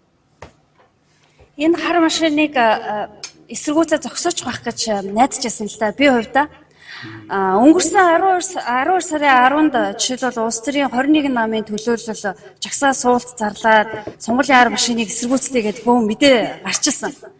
Тэгсэн чинь 4 хоногийн дараа сонгуулийн ерөнхий орооноос ганцхан тойрогт буюу Хинтийн 18 дугаар тойрог гэлээ дээ. Тийм тойрогт нэг туршилтын нэртэй тооллого явуулсан. Тэгээд тэр туршилтаар машинаар болон гараар тоосон тэр одоо дүн зөрөөгүй гэж тийм учраас ямар нэгэн бодлон байхгүй гэж ингэж үзсэн тухай Politics-ийн гэсэн сайтд мэдээ бичсэн Гэхдээ байсан. тэгээд тэрэн дээр бол ямар улсууд оролцсон, ямар протоколоор Тий, шалгасан, яг тэрийг асуух гэж тэрэнд шалгалтанд орсон улсуудад итгэж болох улсууд уу, нэгдүгээр тэрэн дээр бол тийм дүгнэлт гарах мэрэгжлийн улсууд уу ингээд маш олон асуултууд бол гарч байгаа байхгүй юу? Маш олон асуулт байна тий. Тэр Нэгдүгээр манайхан бол ямар нэгэн тийм хэвлэгдсэн, хэлсэн ямиг бол тийм байна гэж бол боддог байсан. Энэ цаг үе өнгөрсөн шүү дээ. Ойлгож байгаа өнгөрсөн. Тэр бол 90 онтойгоо хамт ингээд дууссан байхгүй юу? Одоо бол энэ хэвлэл мэдээлэл олон нийтийн хэрэглэл гэдэг чинь мэдээлэл өгөх биш. Ойлгож байгаас олон түмэнд бол олон нийтийн мэдээллийн хэрэглээс магадгүй энэ бол мэдээллийн талаас бол үе олноор хөнөөх зэвсэг шиг болцсон байгаа байхгүй юу? юу гэж ойлгохыг хүсэж байгаа тэрийг л явуул. Тэрийг л ярьдаг. Тийм л хэрэгсэл болсон л доо. Тэгээд ямар нэгэн энэ талын одоо чинь мэдээлэл ингээд хийж ярьж байгаа бол бас энэ талын өөр үзэл бодолтой улсуудыг аваач суулгаж ижиж ярих хэрэгтэй байхгүй. Хоёр талын бол одоо хоорондын маргаа мэтгэлцээний дундаас хүмүүс үннийг олж харах ийм боломж бол нэгддэг байхгүй. Яг ч харамсалтай нь бол одоо ингээд манайхны бол энэ эрх хэрэгч нарын хийж байгаа үйлдэл ингээд харахтай зэрэг чинь юу ч мэддэггүй жижигхэн охиныг урдаа аваач суулгачаад тэгээд тэр охинд бол хэдэн асуулт бэлдэж өгчөөд тэгээд тэр охин нөгөө нэг асуултуудыг тавиад тэгээд тэднэрт ярьж байгааг ярьцлах гэж бодод байгаа байхгүй. Үгүй шүү дээ. Тэр чинь бол өөр үзэл бодолтой хүн хажууд нь сууж явах хэрэгтэй байхгүй да. Өөр үзэл бодолтой биш. Үннийг мэдж байгаа. Юмны цаатлын нарийн учир шалтгааныг нь ойлгосон хүн одоо цааталт нь ядаж болоод тэднэрээс тийм хүн бол ярьслах авах хэрэгтэй байхгүй да. Яг үнэ. Тийм. Тэгээд за энэ туршилтын тоолгын талаараа ингээд яриад дуусгая. Гэтэл энэ туршилтын тоолгонд нь сэтгүүлчд оролцсон байна. Намуудын төлөөлөлд оролцсон гэж байна. Гэтэл дахиад нөгөө IT-ийн мэргэжлүүд шинжээтэй согт байхгүй. Энд чи техникийг шалгаад байгаа мó эсвэл одоо ямар нэгэн циркийн үзүүлбэр үзүүлээд би харин хэлээд нь шүү дээ. Бид нар энэ ийм дүгнэлт хийх мэрэгжлийн ойлгож байгаач тийм бол чадах байхгүй байхгүй тэр улсуудад. Тэгээд тэгээд хамгийн гол нь дахиад мэрэгжлийн улсууд байх хэвээр хоёрдугаар тэр чинь урдчсан тохирсон тийм хөтөлбөрийн дагуу тийм техникийн протоколын дагуу шалгалтын процессыг явуулдаг байхгүй. Тэгээд тэр шалгалтандаас одоо илэрсэн бол факт баримтуудыг тэр ажлын хэсэг хоорондоо бол ингэж ярьж судлаад тэгээд ямар зарчмаар үр дүнгийг хүлээн зөвшөөрөх үү гэдэг асуудлыг хүртэл урдчилсан ярьсан байх хэрэгтэй байхгүй да. тэглэгээ байхгүй. Тэгэхгүйгээр бол одоо чинь тухайн асуудал ингээ гараад ирдэг. Нөгөө нэг хэсэг нь бол энийг чи хүлээн зөвшөөрөхгүйгээд ингээд бол одоо чинь хаяад гараа явчихдаг. Ийм задгаа ийм дампуу юм бол байж болохгүй байхгүй да. Тэр чинь ер нь бол ийм байдаг шүү дээ. Ер нь нэг дээр нэмэх нь нэг тэнцүү хоёр гэдэг. Энэ чинь ойлгомжтой байхгүй. Ингэж нотлох хэрэгтэй байхгүй да. Ойлгож байна уу? Ер нь энтэй ингээд тохироо одоо чинь холбогдуулаад хэлэхэд Европын бол зарим нэгэн улсуудад Ирланд байж байна. За одоо ингээд Германы бол зарим нэгэн бол одоо энэ мууж улсуудад хэрэгжилж үзсэн байна. Финляндд хэрэгжилж үзсэн. Энэ системээс татгалзсан шүү дээ. Тэгээд энэ системийг болсон. Тэгээд тэд нар бол хотод зэрэг бол зүгээр цаасан дээр тэмдэглэхэд хамаагүй найдвартай. Ямар нэг ийм гаднаас нь орох нөлөөлөх боломж байхгүй. Ойлгож байна. Тэгээд үшээ гараар тойлохоос илүү найдвартай юм байдгүй юм байна гэдгийг тэд нар батлаад байгаа байхгүй болно. Би ч гэсэн бол одоо мэрэгжлийн хүний бол тэдэрт 100% санд нэг байхгүй юу. Тэгэхээс одоо юу гэдэг манайхан чинь дандаа нэг одоо юм үзээгүй тэгээд нэг одоо юу гэдэг нэг гялгар машин тавьчихтай зэрэг л бол энийг техник технологийн дэвшил гэж үзээд болохгүй шүү. Тий дэвшил хэрэгтэхдээ энийг бол хүн ардын амьдрал ах уу мөн улс үндэстний бол энэ ирээдүй өнөөгийн байдалтай холбоогүй тийм ноцтой бус асуудал дээр үнийг хэрэгжилж болж байгаа байхгүй болно. Ноцтой бус. Энэ бол хүнд ч итгэж болохооргүй тийм ноцтой асуудал байгаа учраас энд техникийн одоо ямар нэгэн одоо нөлөө оруулж болохгүй байхгүй. Техникийн нөлөө гэдэг чинь тэр техникийг мэддэг улсуудад тэр техникийн цаад олон янзын нарийн одоо энэ аргуудыг бол тэнд нөлөөлж бодох энэний үр дүнгийн бол өөрсдийн санснаар өөрчилж болдог энэ арга замуудыг мэддэг улсуудын хувьд бол энэ нээлттэй байгаа байхгүй да боломж нь. Би тэгэхээс бол тэрийг одоо хараагүй учраас яг ингэсэн тэгсэн гэж бол би хэлэхгүй байгаа шүү дээ энэ ярьсандаа. Тэг бүх боломжууд нь нөгөө талд маань одоо чинь бүх юм нь бол нээлттэй одоо хүртэл байсаар байна л да. Зарчмын хувьд ч гэсэн энэ хинтийн энэ нэг одоо тойргих те хин хэрхэн ямар журмаар ямар одоо журмаар бол сонгож туршилтанд оруулахаар одоо шийдвэрлсэн юм. Яг одоо чинь энэсээ л ингэх хэрэгтэй байхгүй. Ямар машинуудыг бол одоо чинь тэр машинуудыг шалгалтын явцад бол гаднаас нь нөлөөлгүй байлгахын тулд бол тэнд ямар нэгэн бол одоо чинь одоо юу гэдгийг кабелаар мөн бол одоо чинь агарын долгионоор бол нөлөөлөх тийм биз. Одоо би зүгээр вайрлес гэж ярьж тэдний нөлөө бүх боломжуудыг хаас энийг л өнөө техник протокол гэд нэрлэдэг байгаа шүү дээ. Ийм нөхцөл дээр бол одоо чинь гадна талын нөлөөлгүй орчин. Тэгвэл бид нар ийм бол одоо чинь ийм аргаар болоод энийг ингэж шалганаа. Тэгээд одоо юу гэдгийг тэдэн явсан одоо тэдэн удаагийн шалгалт гэдэг маш нарийн одоо энэ техникийн ийм санаанууд бол тэнд байх хэрэгтэй байхгүй юу? Байх хэрэгтэй. Ардчлалыг хагартган кинонд дэр ч гэсэн тэр туршилтын тоолоход орж байгаа машинуудыг хин хэрхий яаж сонгодог вэ гэдэг тэргээр критик хийжээд бас одоо нэг хэсэг юуг үзүүлдэг тийм ээ сценыг.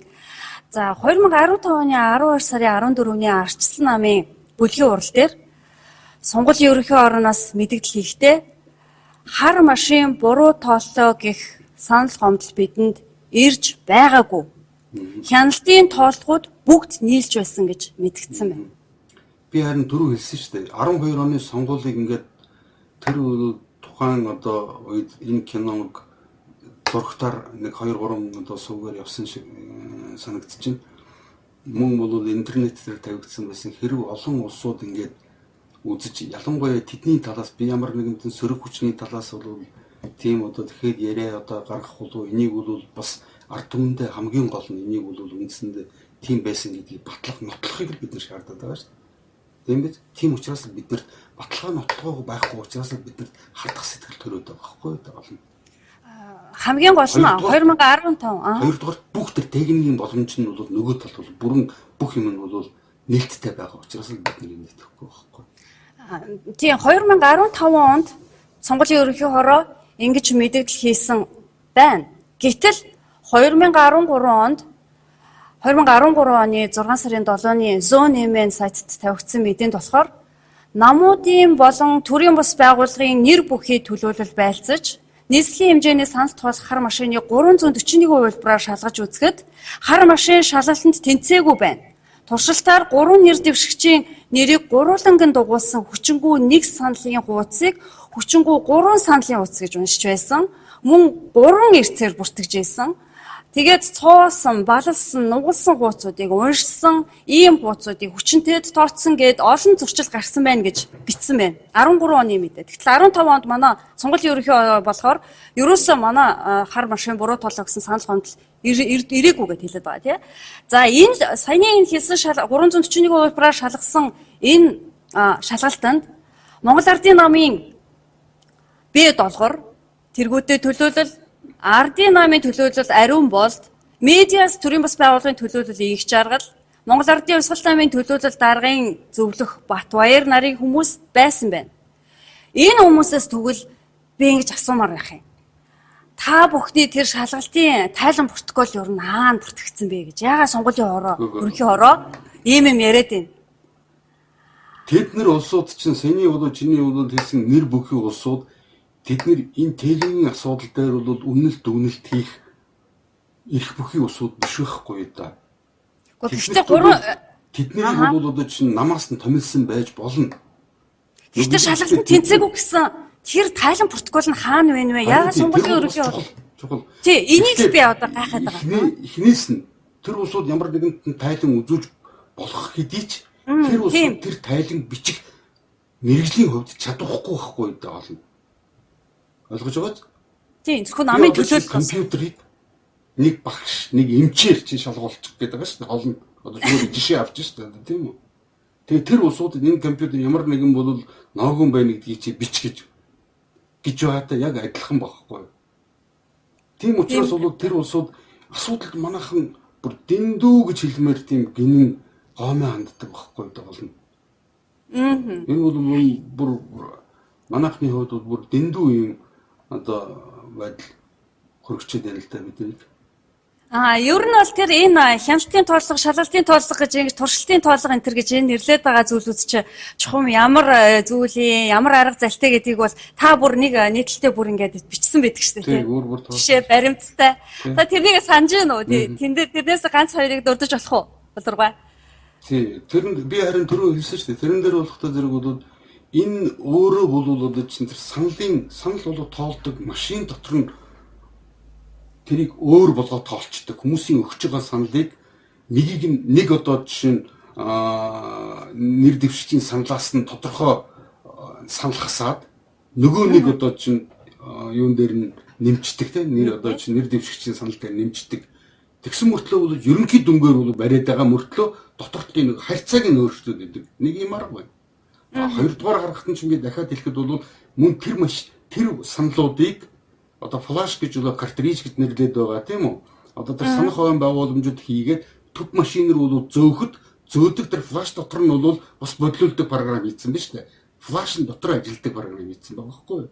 Гуравдугаарт нь бол тэр төв машин руу бол одоо чинь юу гэдэг аймгийн бол одоо хэмжээнд өгч чинь аймгийн хэмжээнд тэр төв машин дотор нь бас өөрчилдөг олон янзын аргууд байж байгаа байхгүй юу? Тэр нь кабель нөхдөж болно бол өөр олон янзын програм. Чи ингээд боддоо нэг програмыг 2 3 хувилбараар хийчих болдог байхгүй юу? Тэгээд нэг програм мэтэр одоо тэрийг бол ийм сав баглаа бодлоо хийчих болох нь шүү дээ одоо чинь. Тий. Тэгээд хяналтын туршилтын тоолох гэхээр тэр програмаар ажилладаг. Тэгээд тэрийг болгохдоо зэрэг бол хармайн дотроо зүгээр гар утасны одоо чинь удирдлага шиг зүгээр ингээд телевизийн удирдлага шиг юм дараад тухайн одоо чинь хэдэн номерийнх нь бол одоо програмаар нь ажиллах уу гэдэг тэгээд удирдаад идэг байхгүй одоо болно. Ийм боломжууд нь нээлттэй байгаа байхгүй одоо болно. Гэтэл манайх чинь дөрөвдүгээрт нь болохтой зэрэг чинь аймагуудаас бол одоо улсын энэ сонгуулийн ерөнхий хоронд бол санал нэгтгэж байгаа энэ бүх явц чинь энэ бол нэг бол кабелаар хийгдэж байгаа мэдээж тэрийг бол онгоцоор юм уу машинаар авчрахгүй нь ойлгомжтой шүү дээ. Тийм учраас тэр чинь бол ямар нэгэн бол мэдээлэл дамжуулагч низэл дамжуулах заавал сууг байж таарна. Тэр бол одоо чинь энэ шилэн кабелийн системээр яаж болно? Шилэн кабелийн системээр бол тэр чинь замаас нь аваад замаас нь өөртөө ингээд одоо юу гэдэг аймагаас бол сонгуулийн ерөнхий хоргоор явж байгаа замаас нь аваад янзлаад буцаагаад сонгуулийн ерөнхий хоргоор нь явуулдаг. Тэр бүх бүтээгдэхүүн боломжууд нээлттэй байгаа байхгүй да. Мөн бол одоо чинь үл үзэгдэх бол манайхны мэддэг нөгөө нэг утасгүй холбоо гэдэгтэй адилхан нөгөө вайрлес биш үү? Вайрлесийн доктор мөн адилхан ороод тэр дотор нь бол өөрчилждэг тэр аргууд байж байна. Мөн сонгуулийн ерөнхий хорооны бүр тав үндсэн бол одоо сур одоо компьютерд бол нөлөөлдөг олон аргууд байж байна. Энэ бүх юмнууд чинь нээлттэй байгаа байхгүй да олно. Тийм учраас энэ системээр яаж ч явуулж болохгүй байхгүй да. Би мэрэгжлийн Гэтэл манай улс чинь бүр 2011 оноос сонгуулийн дүнг гаргах ажиллагаанд автомат тоолох хэрэгсэл ашиглахаар бүр хуульчлаад тэрнээс ч хойш 3 сонгуул 2012 оны улсын хурлын, мөн 12 оны орон нутгийн, 2013 оны ерөнхийлөгчийн 3 сонгуульд автомат машиныг ашиглаж байгаа шүү дээ. Тэгээд манайхны нөгөө нэг яг хөө юмд ингээд нэг тийм итгээд манайх нь өгөөд үзэн энэ төр гэж яриад байдаг шүү дээ. Одоо тэгээд тэрнийхээ болоод бид нар горыг нь бүгдээрээ амсаж байгаа. Горыг амсаж байна. Нэг юм үг байдаг шүү дээ. Ардчлан сонгуульд санал өхөн нь бол төлбөргүй үнэгүй байдаг. Төлбөр өгдөг байхгүй ямар нэгэн санал өхөнд бол гэвч ардсан сонгуулийн үр дүн дэндүү хүнтэй тусдаг байхгүй ард түмэнд. Ойлгож байгаа ч? Ардсан сонгуульд очиход саналаа өгөх нь бол үнэгүй төлбөргүй байдаг боловч энэ сонгуулийн эцсийн үр дүн нь улс үндэстэнд асар их хохиролтой тусдаг байхгүй да. Энийг л бид нар ойлгох хэрэгтэй байхгүй. Эн чинь бол ямар нэгэн улсуудыг бол ажлыг хөнгөвчлөх гээд байгаа юм биш байхгүй да. Ойлгож байна. Энэ бол ондоо бол шал утгатай. Гэхдээ одоо энд бол тэрийг нэг цааш нь дэлгэрүүлж ярмааргүй. Тэгээ манай сонгуулийн ерөнхий ороо жишээлбэл хар машинтай холбоотой гомдол ирээгүйгээд байдаг. Тэгтэл 12 оны улсын хурлын сонгуулийн дараа InfoMN сайт тавигдсаныг нийтлэл байна л да. Энд бол жишээлбэл хурууныхийн уншигч нь сонгогчдын бүртгэлтэй таарахгүй санал тоолох машин нь алдаатай бүгэлсэн ч хамаагүй уншиж байна. Ер нь энэ их бодлонтой сонгуул боллоо гэж сонгогчид өгүүлж байсан гэж бичсэн байх юм. Яг хөө мэдээж бол одоо тэр машин бол гацах юмнууд тэрийг бол техникийн асуудал юм байна гэж бол одоо бодож болгосон. Гэвч манай улс төрийн намууд ойлгож байгааз манай ард түмний ихэнх нь энэ тухай мэдэхгүй байгаа байхгүй доолно. Мэдэхгүй усуд хизээч асуудал гаргахгүй байхгүй. Яг л тэд нар мэдэхгүй тухайн асуудлыг одоо чинь нарийн тэр цаад утга учирыг сайн ойлгож ухаараагүй учраас асуудал гаргахгүй байхгүй да. Харин тийм байна Тэр да. мэдэхгүй асуудал гаргахгүй байна гэдэг чинь өөр асуудал байхгүй байна гэсэн үг биш үстэй. Биш. Тийм байхгүй гол нь. 2012 оны улсын хурлын сонгуулийн дараа бас InfoHuman сайтад тавигдсан нэг нийтлэлээс иш татъя. Биш, Олон аймын сайт тавигдсан 2012 оны. Энд Мөгчим гэдэг хүн нийтлэл өөрийнхөө нийтлэлд ингэж бичсэн байна. Ил машин бараг бүх тойрогт гомдол дагуулж байсныг онцлоод чухамхүү уг машиныг хэн хаана яаж тохируулсан тухай тодруулсан байна. Гадаадаас урьж залж авчирсан харийн 9 инженер уг машинуудын тохиргоог хийсэн бөгөөд үүнд манай улсын инженеруудыг зөвхөн уг машинуудыг гацхгүй ажилуулахад туслуулах үүргээр орон нэрийн төдий оролцуулсан тухай дурджээ. Хамгийн ноцтой нь Монгол улсын маань үндэсний аюулгүй байдлын манаач гэж хэлж болох манай улсын төрийн нууц хариуцсан тагнуулын ерөнхий газраас уг машинуудтай танилцах хүсэл тавихад хүлээж аваагүй бөгөөд судлах боломж өгөх болцоогүй гэж бичсэн байна. Тэр чинь юм байхгүй. Ер нь бол ардчил гэдэг чинь бол ард түмнийг бол засаглал гэсэн үг биш байхгүй дээ. Хин хүчтэй зөв гэсэн л одоо засаглал шүү дээ. Хин хүчтэй зөв. Ойлгож байна уу? Өнөөдөр Америк хүчтэй байгаа Америкийн зөв байхгүй дээ болно. Юу ч хийсэн зөв байхгүй дээ бидний юм. Ойлгоо? Тийм учраас бол энд нэг тэгээд одоо бид нар тэрэнд одоо янз бүрийн юм яриад ингээд байх бол хүмүүсийн одоо тэр хүний бичиж байгаагийн хувьд бол тэр хүн одоо мөнх чим гэж хүн бичсэн байж тээ тийм үстэй. Тийм байна. Тэр бол одоо яг нь ийм бич утгагүй байхгүй болгож байна. Энэ асуудлыг заавал ярих хэрэгтэй болол ярьж байна. Тийм үстэй алрахаа. Тэгээд танаар яриад гэдэг хамгийн чухал да. Одоо чимиг гэж тэр хүндэл би хариулж байна л тээ. Энэ хүн бол одоо чинь ингэчлээ тэгчлээ гэж бол харуулж байгаа. Угаасаа ийм систем бид нар 26 жил амьдарч байгаа байхгүй да. Монгол улсын бүх санхүү, эдийн засаг, улс төрийн бүх юм нь бол гадна талаасаа удирдлагатай болсон байхгүй. Тэрийг бид нар улс үндэснээр шүү дээ. 2 хүн мэдэхгүй байж болно, 20 хүн мэдэхгүй байж болно, 200 хүн мэдэхгүй байж болно, 20 мянган хүн мэдэхгүй байж болно. Гэхдээ бид нар өнөөдөр бүгдээрээ шахаа мэдэхгүй байгаа байхгүй болно. Ийм байж болохгүй л гэж яриад байхгүй. Болохгүй л тийм мэдээж болохгүй. За энэ санал болгогч машинуудын гомдлын тухай бас Монгол Ардын намын бүлгийн дарга Бямб цогт сэтгүүлчд өгсөн тодорхойлолттой ингэж хэлсэн байна. Энэ бол сая 2015 оны мэдээ. Today AM сая гарсан мэдээ. Ерөнхийлөгчийн сонгуулийн үеэр Архангай аймагт 1 минутанд 600 хүн саналаа машин хийсэн гэх тоо баримт гарч ирсэн. 1 минутанд хар машин яагаад ч 600 ширхэг санал оруулж чадахгүй. Мөн сонгуулийн маргааш огноо он сар бүхий саналын тооллогын уншилт явагдаж байсан гэж. Ингэж мэдээлэл хийсэн байх юм. Тэгснээ ийм мэдээлэл хийснийхаа яг 4 хоногийн дараа, ердөө 4 хоногийн дараа Монгол Ардын нам тэргүүтээ улс төрийн нөгөө 21 намын суулт, эсэргүүцэл, жагсаал хийгээд ирсэн нөгөө хүмүүс маань сонгуулийн ерөнхий орооны үзүүлсэн нөгөө үзүүлбэр хинтийн тойргийн ганцхан туршилтын тоолохыг үзэл итгэл тэгэл нөгөө бүх эсэргүүцэл нь болцсон уу? Энэ бол үнэхээр оньсог юм шиг санагдаж байна. Би бол энд бол одоо яг үнэхээр бол би яг чум юу болсныг бол сайн мэдэхгүй байна. Хэрвээ тийм юм болсон бол үнэхээр би гайхаж байна. Тэр байрсан. Тэгээ одоо тэрнээс хойш яагаад байрсан? Өнөөдрийн энэ төр сонгуул шиг үндсэндээ 2 ном тийм биз? Яг одоо Америкийн бүгд найрамдах нам, ардсан нам шиг ингээд бүх тойргуудаа өөрснөө тохироод хуваагаад авчдаг. Гэхдээ 21 нам хуваацсан юм одоо мэдхгүй яасан. Тэгэл одоо болоо. Босд нь бол хамаагүй. Тэр нь юу болж байна?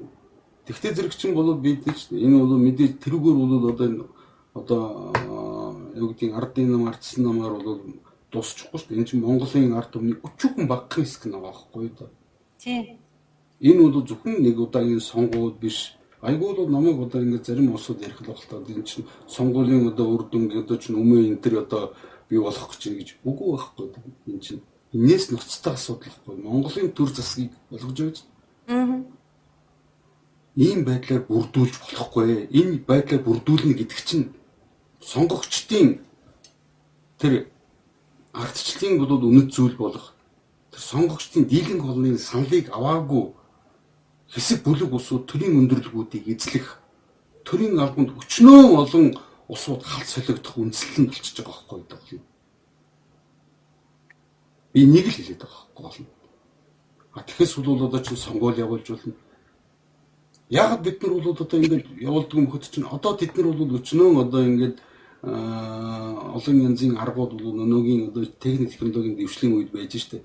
Яг бол одоо чинь үнэхээр тэр хүмүүсийн одоо саналыг бол одоо ингээд хорооны хийгээр ч юм уу ямар нэг хүн давхардахгүй тэргүй өөрчилж болохооргүй тийм хэлбэрээр одоо чинь зохион байгуулж болохгүй байгаа юм. Ойлгож байгаад ямар нэгэн хүн бол одоо чинь ямар нэгэн хин гэдэг хүн хизээ хэний төлөө санд өгсөн гэдгийг дараа нь гаргаж ирэх энэ асуудлыг бол одоо нээлттэй ядаж өөрөө шалгах юм тийм. Ер нь бол сонгуулийг заавал нууц явуулах харин байгаа юм. Яа заавал нууцаар санал ургаад байгаа. Хинээс нуугаад байгаа. Хинээс нуугаад байгаа гэдэг. Гол нь хүмүүсийн гол нь бие биед нь мэдэгдэхгүй л гэж ганцхан энэ чинь цэвэр би бол миний энэ бол говийн субъектив бодлыг энийг бол яг нэг залхин хийхин тулд байхгүй даа болно. Би бас тэгэж байна. Яхаараа улс орныхон бол төр засгийг одоо чинь бүрэлдүүлэхэд миний иргэний байр суурь бусдаас нууц байх хэрэгтэй. Тийм. Тийм биз? Би хэрвээ одоо чинь энэ засагт нь бол одоо юу гэдэг энэ засаг би энэний төлөө санал өгөөгүй гэдэг юм бол тийм биз? Би яхаараа бол тэр нь нууц байх хэрэгтэй юм. Зарчмын үед яг нэг тийм өрөвдмөр тийм шалтгаан нөө тоочдөг байхгүй да. Тэг тэрэн дээрээ бол дандаа ингэж зэлгэнгийн бидэг байхгүй да. Аа. Гэхдээ тэгээд ганцхан наацхан жишээлхэд одоо сонгуулийн ерөнхий ороо жишээлбэл албан ёсоор иргэдээс гомдол ирээгүй гэдэг ийм ганцхан шалгуураар одоо энэ санал туулагч машины найдвартай хэсгэд үнэлт хийж болохгүй зүтэй боловсроо. Иргэдээс албан ёсоор гомдол ирээгүй. За тэгвэл шүү дээ тий. Сонгуулийн санал хураах явцад одоо маш дээр одоо дурдсан бүр одоо баримт фактууд байна тийм ээ.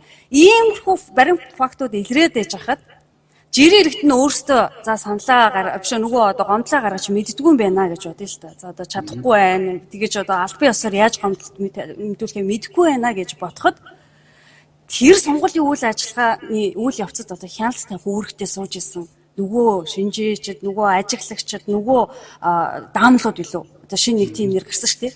Тэр ажилтнууд иймэрхүү ноцтой явдлыг одоо яагаад сонгуулийн ерөнхий ороонд мэдэгдээгүй? Хэрвээ мэдгдсэн бол сонгуулийн ерөнхий хороонд энэ явдлуудыг нүд анчаал ингэж өнгөрүүлээд тэгээ ард иргэдтэй худлаа мэдээлэл өгöd байгаагийнхаа хариуцлагыг тэгвэл хүлээх ёстой гэж би бодож байна. Яагаад гэвэл яахаараа зөвхөн яагаад ард иргэдийн одоо албан ёсоор өгсөн гомдлол болохоор одоо гомдол байдаг. Бусад үед болохоор би чиний наадахын яриг сонсоод би түрүү хариултыг нь хэлсэн шүү дээ. Харин тийм хүн хүчтэй зөв байхгүй юу? Тэд нар өнөөдөр төрийн ирэх барьж байгаа хүчтэй учраас тэдний зөв байхгүй юу? Тэдний юу ч хийж ирсэн тэдний зөв байхгүй. Ягд бол хүч нь тэдний талд байгаа байхгүй. Ойлгож байгаа?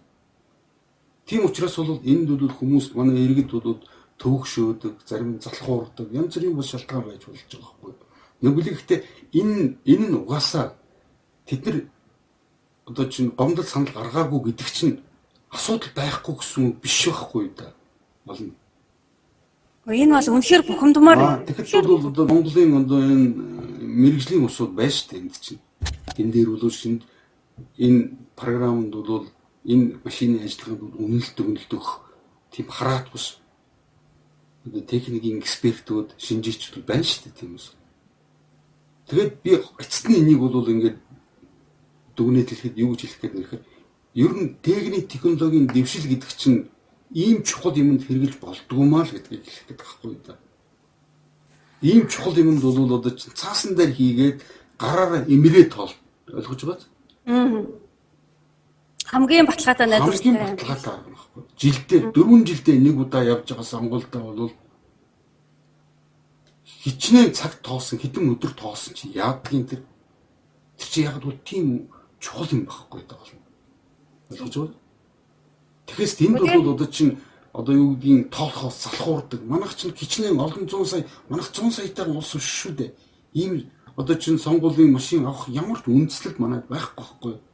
Гэвч бол энийг бол 12 оны сонгуул 10 оноос эхлүүлээд бол сонгуул өрдөөс бол дандаа л одоо чинь юм ловирцсан гэсэн нэг ийм л одоо нэг юм үг үлгэлээгээл хэлсэн шүү дээ. Тэр гол нь ард түмнийг яг ийм машин оруулж ирэхэд ард түмний сэтгэл зүй бэлдээд байгаа байхгүй гэдэг чинь. Бэлдээд байсан байхгүй.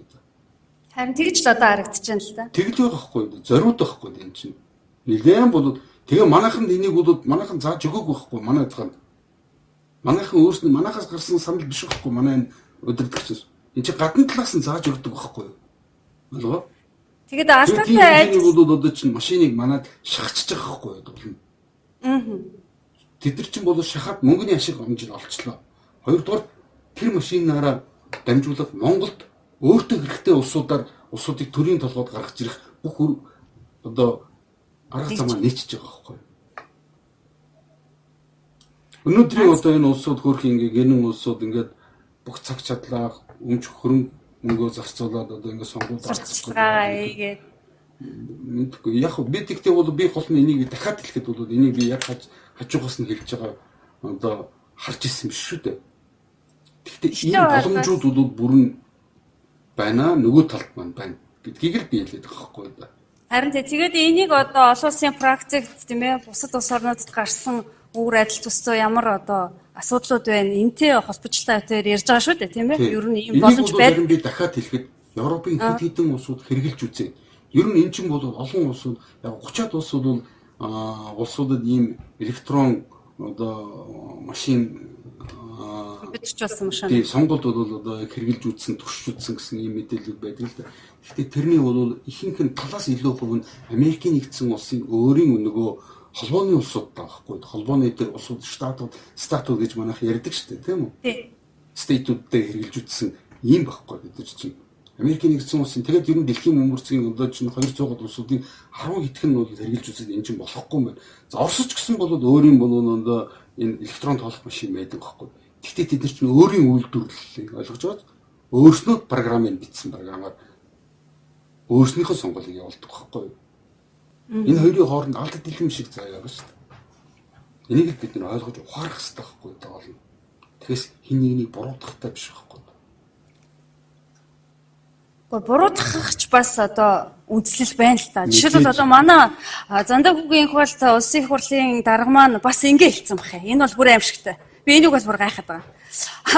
2015 онд одоо саяхан 6 сарын өмнө Today Man сайт тус ярьсандаа ингэсэн байна л та. Дэлхийн бусад улсад санал туулагч машин алдаа гаргалаа гэсэн гомдол гардаггүй.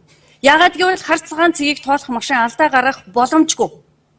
Энэ юу вэ? Энэ дэлхийн бүх юмыг төлөөлөд ярьцдаг. Энийг би юус ойлгохгүй. Энэ шиг худлаа зүйл байхгүй.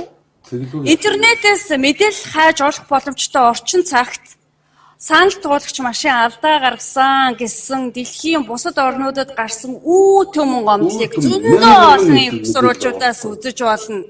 Дэлхийн нийтээрээ мэдээд байгаа ийм үннийг монголчууд ягаа мэдэж олдгүй бэ? Улсын хурлын дарга. Түгэ ардшил ил тод байдал чи хаана байна гэж би Монгол улсын иргэн үнийхээ зүгээс асуумаар байна. Үнэхээр энэ дэр хүмүүсийг басамжлаад байгаа байхгүй юу тэр чинь ойлгож байна уу? Тэр албан тушаалд ирдээд байгаа байхгүй юу та? Энийг бол бардан хэлэхээс өөр яг юу гэж хэлэх юм өөрөөр хэлэх арга байхгүй.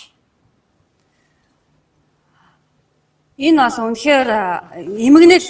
Тэгээд таны нийтлүүд гэхэд таны нийтлүүд ч гэсэн бас object scan машины ийм машины талаар тий бусад орны иргэд гомдол гаргаад тэгээд заргалдаад бүр тэгээд маш олон саналыг хүчингү болгуулж ирсэн, шүүхэд хандсан, тэгээд зарим газар нь буцаад гараар толдог болсон гэдэг ингээд зөндөө олон баримт фактууд байдаг шүү дээ, тийм үү? Жишээлбэл би таны нийтлээс штатив та Колорадо мужийн сонгуулийг 2006 оны 6 сарын 2-нд 4 өөр үйлдвэрлэгчдийн оптик скан мэдрэмтгий дэлгэцтэй сонгуулийн машинуудаар явуулсны дараа сонгогчд нь эдгээр санал тоолох машинууд нь жигд хялбар ажиллагаагүй байсан хамгаалагдсан найдвартай байдал мөн зөв ажилласан эсхийг шалгаж баталгаажуулах тал дээр шаардлага хангаагүй гэж шүүхэд нэхэмжлэл гаргаж бүр ялжсан байна. Тий. Маш олон тийм баримтууд байдаг. Маш олон байгаа. Тэр битгий хэл би одоо энэ асуудлаар танаас асуулт асуухын тулд интернетээр ингээд хайж үзэхэд бүр тусгай одоо төрөлжсөн тийм ээ. Ил тод нээлттэй сонгуулийн төлөө одоо тэмцдэг иргэдийн одоо байгууллагууд, чөлөөт нэгдлүүд, хөтөлбөрүүд одоо ингээд маш олон вебсайтуудтай байна. За Америкийн нэгдсэн улсын нэг тийм одоо байгууллагын вебсайтн дээр 2004-өөс илүүтэй 9 оны хооронд байлуу гарсан бүх тойргууд дээр гарсан ямар одоо сонгуулийн санал тоолох авдаг туулдаг машинтай холбоотой ямар төрлийн юунууд алдаа зурчлууд гарсан ямар фирмийн ямар машинууд хідэн санал ингэж зөрсөн гэдэг одоо бүх фактуудыг ингээд тийм мэдээлэлүүд бууч бүр дээр нь тойрог бүр дээр нь байж байгаа байхгүй. Тэгтэл манай улсын хурлын дарга ийм юм ярьж байна. За тэгэхээр бол би хэлж штэ энэс бол бид нар ганцхан арга зам бол тэр хүний яриад байгаа юмд итгэхгүй л байх хэрэгтэй байхгүй юу? Гэхдээ тэгээ эдгээр чинь хэвлэл мэдээллийг эзэлж суучаад зөвхөн л энүүгээрээ тарих байгаа шүү дээ. Өөр төрлийн мэдээлэл би одоо жирийн эргэн хүн би бүр аргаа ороод алс хол нутгаас танилуу скайпаар ярьж зөв мэдээлэл хайж штэ. Одоо энийг юу гэж ойлгохгүй. Энийг юу гэж бид нар бол би иргэдтэй харин хандаад ингэж хэлэхэд бол бид нар энэ бүхэн бол зүгээр энэ тэр хүний бол энэтэй холбогдсон 2 3 мэдээллийг чи бол солонгос сайд дурдлаа. Энэ нь бол өмнөд нийцэхгүй нэгдийг бид нар олж харлаа шүү дээ, тийм үү? Тэгэхээр бол энэ хүний яг яриад байгаа юмны аль хэсэгт нь бол бид нар алинд нь итгэхгүй байх ёстойг би л хувьдаа бол мэдхээ байжсан байхгүй. За 2011 онд энэ машинуудыг оруулж уучлаарай таны ойлгомжтой байгаа зү тийм үү? Би нэлээд бохомдоо таны үгийг тасалчлаа. Юг нэ алрахаа. Тэгэхээр бол ойлгомжтой байгаа зү. Тэгэхээр тэр хүний бол одоо чинь хийдэг мэдээллүүдийн алинд нь итгэх ёстой, алинд нь итгэхгүй байх ёстой гэдгийг бол би л хувьдаа харин дахиад мэдэхгүй болчихлоо. Үгүй тэрийг жирийн эргэн хүн бол ерөөсөө ялахгүй шүү дээ. Албан ёсны мэдээлэл, албан ёсны мэдээлэл гэж нэрлэчээд тэгээд ард түмдээ хуураад байдаг ийм бид нар одоо нийгэмд амьдарч байна. Би нэг ийм фактыг зориуд гаргаж ирэх гэж бэлдсэн. Юу гэхээр 2011 онд манайх улс одоо энэ машинуудыг захиалж авчрахаас өмнө тийм ээ манай хэвлэл мэдээллүүдээр вебсайтуудаар гарсан мэдээллийг шалгаж үзэхэд интернетийн мэдээллийн орчинд Америкийн нэгдсэн улсын Dominion Voting Systems компанид үйлдвэрлэсэн санал тоолох автомат машины талаар таавуу мэдээлэл бараг харагдсангүй гэж бичиж иймээс Dominion-ийн машинууд харьцангуй найдвартай юм байна гэсэн төгөлд хийжсэн байх юм аа. Харин энэ мэдээлэл үнний эсхийг тодруулахаар интернетээс хайлт хийж үзэхэд ихэнх сонирхолтой өмнөд олдож байна. Америкийн нэгдсэн улсад 2008 онд гарсан мэдээгээр эн чинь манай 11 онд нөгөө захиалга хийхээс өмнө шүү дээ тий.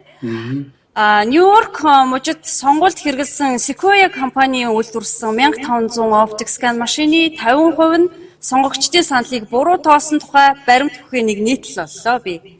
Тэгсэн чинь тэр нийтлэл дотор Sequoia Dominion 2 гэсэн ийм хоёр компани нэрийг хамтд нь ингээд дунд нь цэрэг зураас татаад ингээд яваад ах юм. Тэгээ гайхаад судлаад үзсэн чинь энэ хоёр чинь subcontractor-ууд буюу давхар гэрээтэй ажилдаг одоо өөрөөр хэлбэл нэг нь нөгөөдөө бэлтгэж өгч нийлүүлж хамтарч одоо бүтээгдэхүүнээ гаргадаг ийм компаниуд байсан байна. Тэгээд тэдний одоо image cast гэдэг энэ маркийн санал тоолох машинууд нь нөгөө оптик шүү дээ. Одоо нөгөө манай Canon машин чинь Америк болон Канадад төвтэй эдгээр хоёр компани хамтын бүтээл байсан байна. Тэгэлгүй яасан. Тэгэхээр бол энэ Sequoia энэ чинь бол бүгдээрээ ингээд аффилиер өнө. Одоо бивэнтэйгээ бол ингээд далд холбоотой ийм subcontractor буюу дэлхийн бол одоо энэ зах зээлийг бол эзэлсэн. Ердөөсөө 2 3 компани байгаа байхгүй. Тэгээд тэд нар нь бол үндсэндээ бол нэгдээд нэг бүтцүүлсэн байгаа байхгүй ойлгож байна. Тэгэхээр яагаад Dominion-ы нэрээр тухайн тэр машины бол өөрийнх нь нэр брэндүүд нь ондоо болохоос биш тэрнийг одоо чинь ажилуулдаг бүх үндсэн механизмууд зарчмууд нь ижилхэн байгаа байхгүй. Тийм байна. Тэгээд яагаад одоо тэр үед Dominion-ы нэрээр дангаар нь хайлт хийхэд янз бүрийн таагүй мэдээлэл гарч ирдгүй байсны учир бол энэгээр тайлгч л да. Юу гэхээр тухайн үед Sequoia үйлдвэрлэв гэсэн тийм шашиг наасан тийм одоо нэрээр Dominion Sequoia хоёрын хамтын бүтээгдэхүүнүүд гарч ирсэн учраас хамаг зөрчил нь болохоор Sequoia-гийн нэр дээр бүртгэгдчихэд тэгээд Sequoia-гийн нэр дээр овоглогдчихсан байгаа юм. Гэтэл манай улсад 2012 онд New Image Cast нэртэй машин ирсэн. Хэрвээ санах юм бол тэгтэл нөгөөх одоо Sequoia-гийн машинд болохоор Image Cast. Тэгэхээр New гэсэн үг урд нь нэмэл. Тэгээд 2500 машиныг шахсан нөгөө Dominion Voting Systems компани энэ түүх бол маш тийм ээ ойлгомжтой. Тэд нарын бол энэ маш сонирхолтой түүх байна. Бол энэ мехнүүдийнх нь сонгодог механик нь нэг л дээ. Тэр чинь тийм байна. Тэгээд хамгийн гол нь энэ зөвхөн энэ одоо мэдээлэл болоход надад 10 минут зарцуулагдсан. Гэтэл тухайн үед одоо энэ Доминионыг найдвартай нийлүүлэгч эсхийг одоо судалж тодруулах үүрэгтэй ажиллаж байсан манай албаны хүмүүс яагаад энэ мэдээллийг олоогүй болоо? Мэдээж тэднэрт бол Олохыг хүсээгүй болоо? ашиг сонирхлын зөрчил байгаа шүү дээ. Ашиг сонирхлын зөрчилтэй учраас л яаж байна. Би хэлээд шүү дээ. Энэ системээр тухайн болоод тэр хүмүүсийн ашиг сонирхолд нь ашигтай байгаа тэр улс төрийн хүчин сонгуульд ярдсан бол тэр улсууд бол ажилтай, орлоготой, амьдралтай тэр хэцхэн улсууд. Бусд нь хамаагүй байхгүй да. Бусад 99% хамаагүй байхгүй. Тэднэрт. Ингэж бол явсаар байгаад бол манайх чинь бүр одоо ингээд бид нар туйлдаа одоо тулчаад байна шүү дээ өнөөдрийн байдлаар бол. Тий одоо би Монгол улсын иргэнийхээ хувьд үндсэн хуулиар олгогдсон эрхээ эдлээд энэ эрхэн дотор ч юм байдаг шүү дээ тий мэдээлэл хайх хэрэгтэй. Улсын нууцт хамаархаас бусад гэхдээ ч одоо бид нар манай төр засгийн хин эрх барихыг шийдэх энэ машинууд хаанаас ямар гаралтай вэ гэдэг бол улсын нууцт орохгүй байх гэж би найдаж байна. Тэгээд би энэ эрхийнхаа дагуу энэ мэдээллийг би хайсан олсон. Тэгээд бас энэ үндсэн хуулиар олгогдсон эрхэн дотор мэдээлэл хүлээж авах хэрэгтэй гэж байдаг. Тийм учраас би Монголынхаа ард түмэнд мэдээлэл хүлээж авах эрхийн дагуу энэ Доминионы энэ фактыг би бол хэлж өгье гэж бодсон юм. Ингээ хайжгаад гинт гараад ирсэн бол. За тэгээд таныг бол одоо нэлээд хилээж ах шиг байна. Удаан ярилцж байна. Хамгийн сүүлчийн асуултанд орё л да. Энэ асуулт маань бол нэлээд ерөнхий. Юу гэхээр дэлхийн ер нь 206 орноос 20-р улс орн л албан ёсоор энэ e-voting буюу электрон компьютерчлсан энэ санал хураах аргыг хэрэгжилж гин гэсэн тийм албан баримтууд байна л та. Мэдээ баримт. Гэтэл тэдний дунд манайх шиг яг нэгдүгээрт бүх улс орон даяараа нэгдсэн журмаар хэрэгжилж байгаа ийм улс. Хоёрдугаар давхар гараар тоолж баталгаажуулахаас бүрэн татгалцсан. Бүр хуулиараа ингээд яатсан тийм ээ. Гуравдугаарт гадаадаас авчирсан ямар програмаар ажиллахыг мэдчихгүй ийм машинд төр засгийнх нь зүгээс ард иргэдтэй хандаж бүрэн баталгаа өгч байгаа. Ийм улс оронгоос огт байхгүй. Ийм гурван одоо бүр цогц шийдэж хүртсэн улс. Гадныхаа одоо жишээлбэл манайх шиг санал туулагч машинаар тоосон тоолохын дүн эцэг байна гэж бүр хуульчилсан.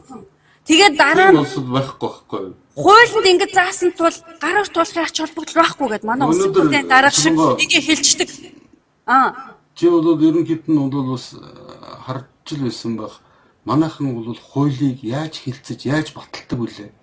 Хичнээн хүмүүний одоо чинь 19 20 хүнээр 21 хүнээр л одоо хууль баталдаг. Тэгэхээр тэд нэр нь хуулийг хилцэж байгаа гэсэн чинь тэд нар хуулийн эрдөөсөө төсөлтөд урдчлан танилцаагүй, судлаагүй гэдэг тэдний тавьж байгаа асуудлуудыг харахад цэвэр танин мэдхгүй тэр хүн өөртөө юу ч мэдэхгүй байгаа хүн танин мэдхгүй асуудлыг тавьж байгаа л тэгэл одоо санал хураагаад тэгэл гонопт арчдаг. Тэгэл тэр нь бидний амьдралыг удирдах, бидний амьдралыг залж явах тийм бол хууль болоод гараад ирж байгаа байхгүй. Тэр коноп дарддаг эцэст нь коноп дардгүй юм багч лээ.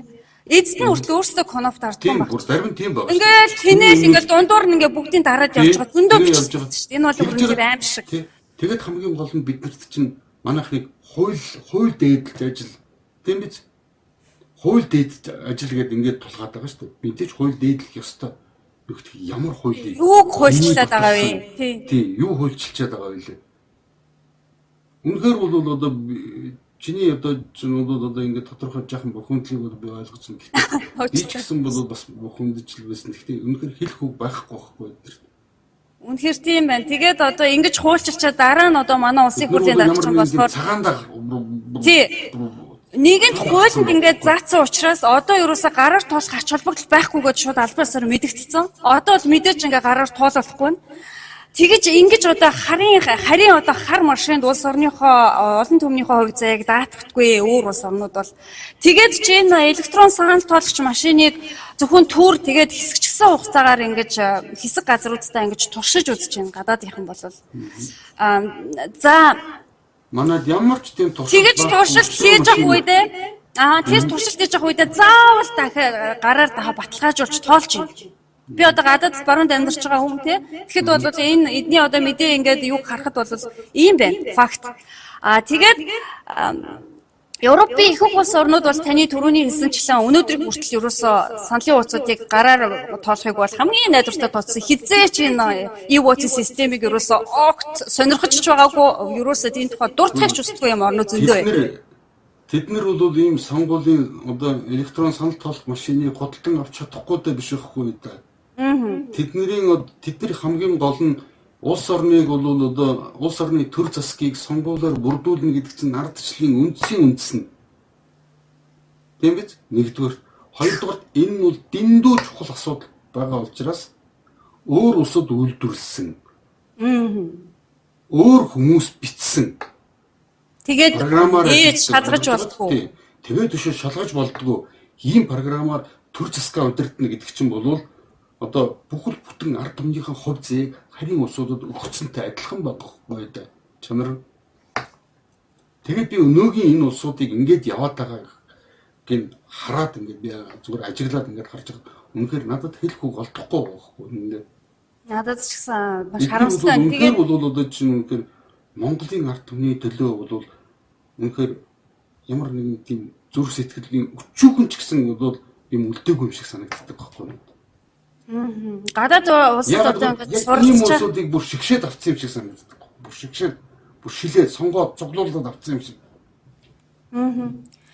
Гадаад орнд ингээд суралцж явах хугацаанд эх орныхоо одоо эх орондоо болж байгаа үйл явдлыг ингээд алсаас гарч шаналж энэний төлөө бухимдна гэдэг бол бүр маш хэцүү тийм мэдрэмж үүд юм билээ. Энийг би одоо их олон жил ер нь хүн бол эх орноос гэрээсээ хол байхад бол тэр мэдрэмж маш их асуудлыг бас нэлийн холоос харж чаддаг. Бас тэрэнд өвөлдөх тодорхой бас өөр одоо харьцуулах юмнууд олон гарч ирдэг л дээ. Тэгээд ялангуяа бас энэ e-voting-ыг туршиж байгаад болсон улс орнуудыг та татгалцсан улс орнуудын тухай бас та хэлжсэн тийм ээ. Ингээд болчихсон улсууд ч хүртэл байж байна. За тэгээд яг олон зуун сая хүн амар тоологдох одоо олон зуун саяар тоологдох хүн амтай улс орнуудыг одоо яах вэ гэж үзэхэд жишээлбэл Америкийн нэгдсэн улс, Австрали, Канада гэдэг энэ улсууд бол жишээлбэл бүр улс орон даяараа ингээд хуульчлаад ингээд санал тоолох машиныг ашигладаггүй. Эдгээр чинь мужтэй тодорхой муж усуудтай хэрэгжилж байгаа. Тэгээд ийм байтал. За тэднэрт одоо бодис шаардлага байна гэж үзье тийм ээ. Гэтэл ийм байтал түрүүн та хэлсэн шүү дээ. Манай одоо сонгогчдын тоо хэд вүлээ сая гархан. За одоо гадаад зүүн монголчуудыг одоо бас энэ жилээс эхлээд дахиад юу яах санал өгөх боломжгүй болцсон. Саяны хуулиар. За ингээд маш зөвхөн сонгогчтой очих нь хэд вүлээ тий. Тэгтэл тэр саналыг заавал яагаад тэр машин авчраад тэгээд өшөө энэ жилийн одоо бидэн дээр гарсан байсан. Би түрүү ярьсан шүү дээ. Тэр чинь бол 2009 оноос 10 оноос эхлүүлээд ингээд телевизээр чинь байнга санал буруу тоолсон гэдэг ингээд одоо тэгтээ харин зэгсэн нотлогоо ярихгүй зүгээр л буруу тоолсон учраас л тэгээ шүүхдэхгүй яасан. Тий шүүхдэхгүй яасан нотлогоог нь гаргаж ирэхгүйсэн. Тэр чинь хамгийн гол нь бол Монголын ард түмний энэ нийгмийн сэтгэл зүйг бол бэлдээд байгаа байхгүй юу тэр асуудалд. Тэгээд Монголын бол төсөвт нь суулгаад ойлгож байгаас тэр чинь лоббиг ингэж хийж байгаа байхгүй. Лобби гэдэг чинь бол харамсалтай. Тэгээд тэр төсөвт нь мөнгөний суулгаад манай ард түмний мөнгө тэр гадаадын компанид ойчж өгөөд Канадад ашиглаж байсан тэр 2 дахь гарын машиныг манад оруулж ирээд бүр туршихгүйгээр 1-2-ыг 12 авч болоод одоо чинь нэг тодорхой газар туршихгүйгээр бүх газараа нэвтрүүлээд тэгээд тэрнийг гарсан юм хууль гаргаад хуулийн дээрээ болохтой зэрэг чинь сангуулаа төрс тоолдсон бол дүн эцсийн дүн байна гэсэн энийг бол хуульчлаад эн чинь бол Монголын төр засгийг яаж бүрдүүлээд байгааг нь ойлгомжгүй болчихж байгаа байхгүй да.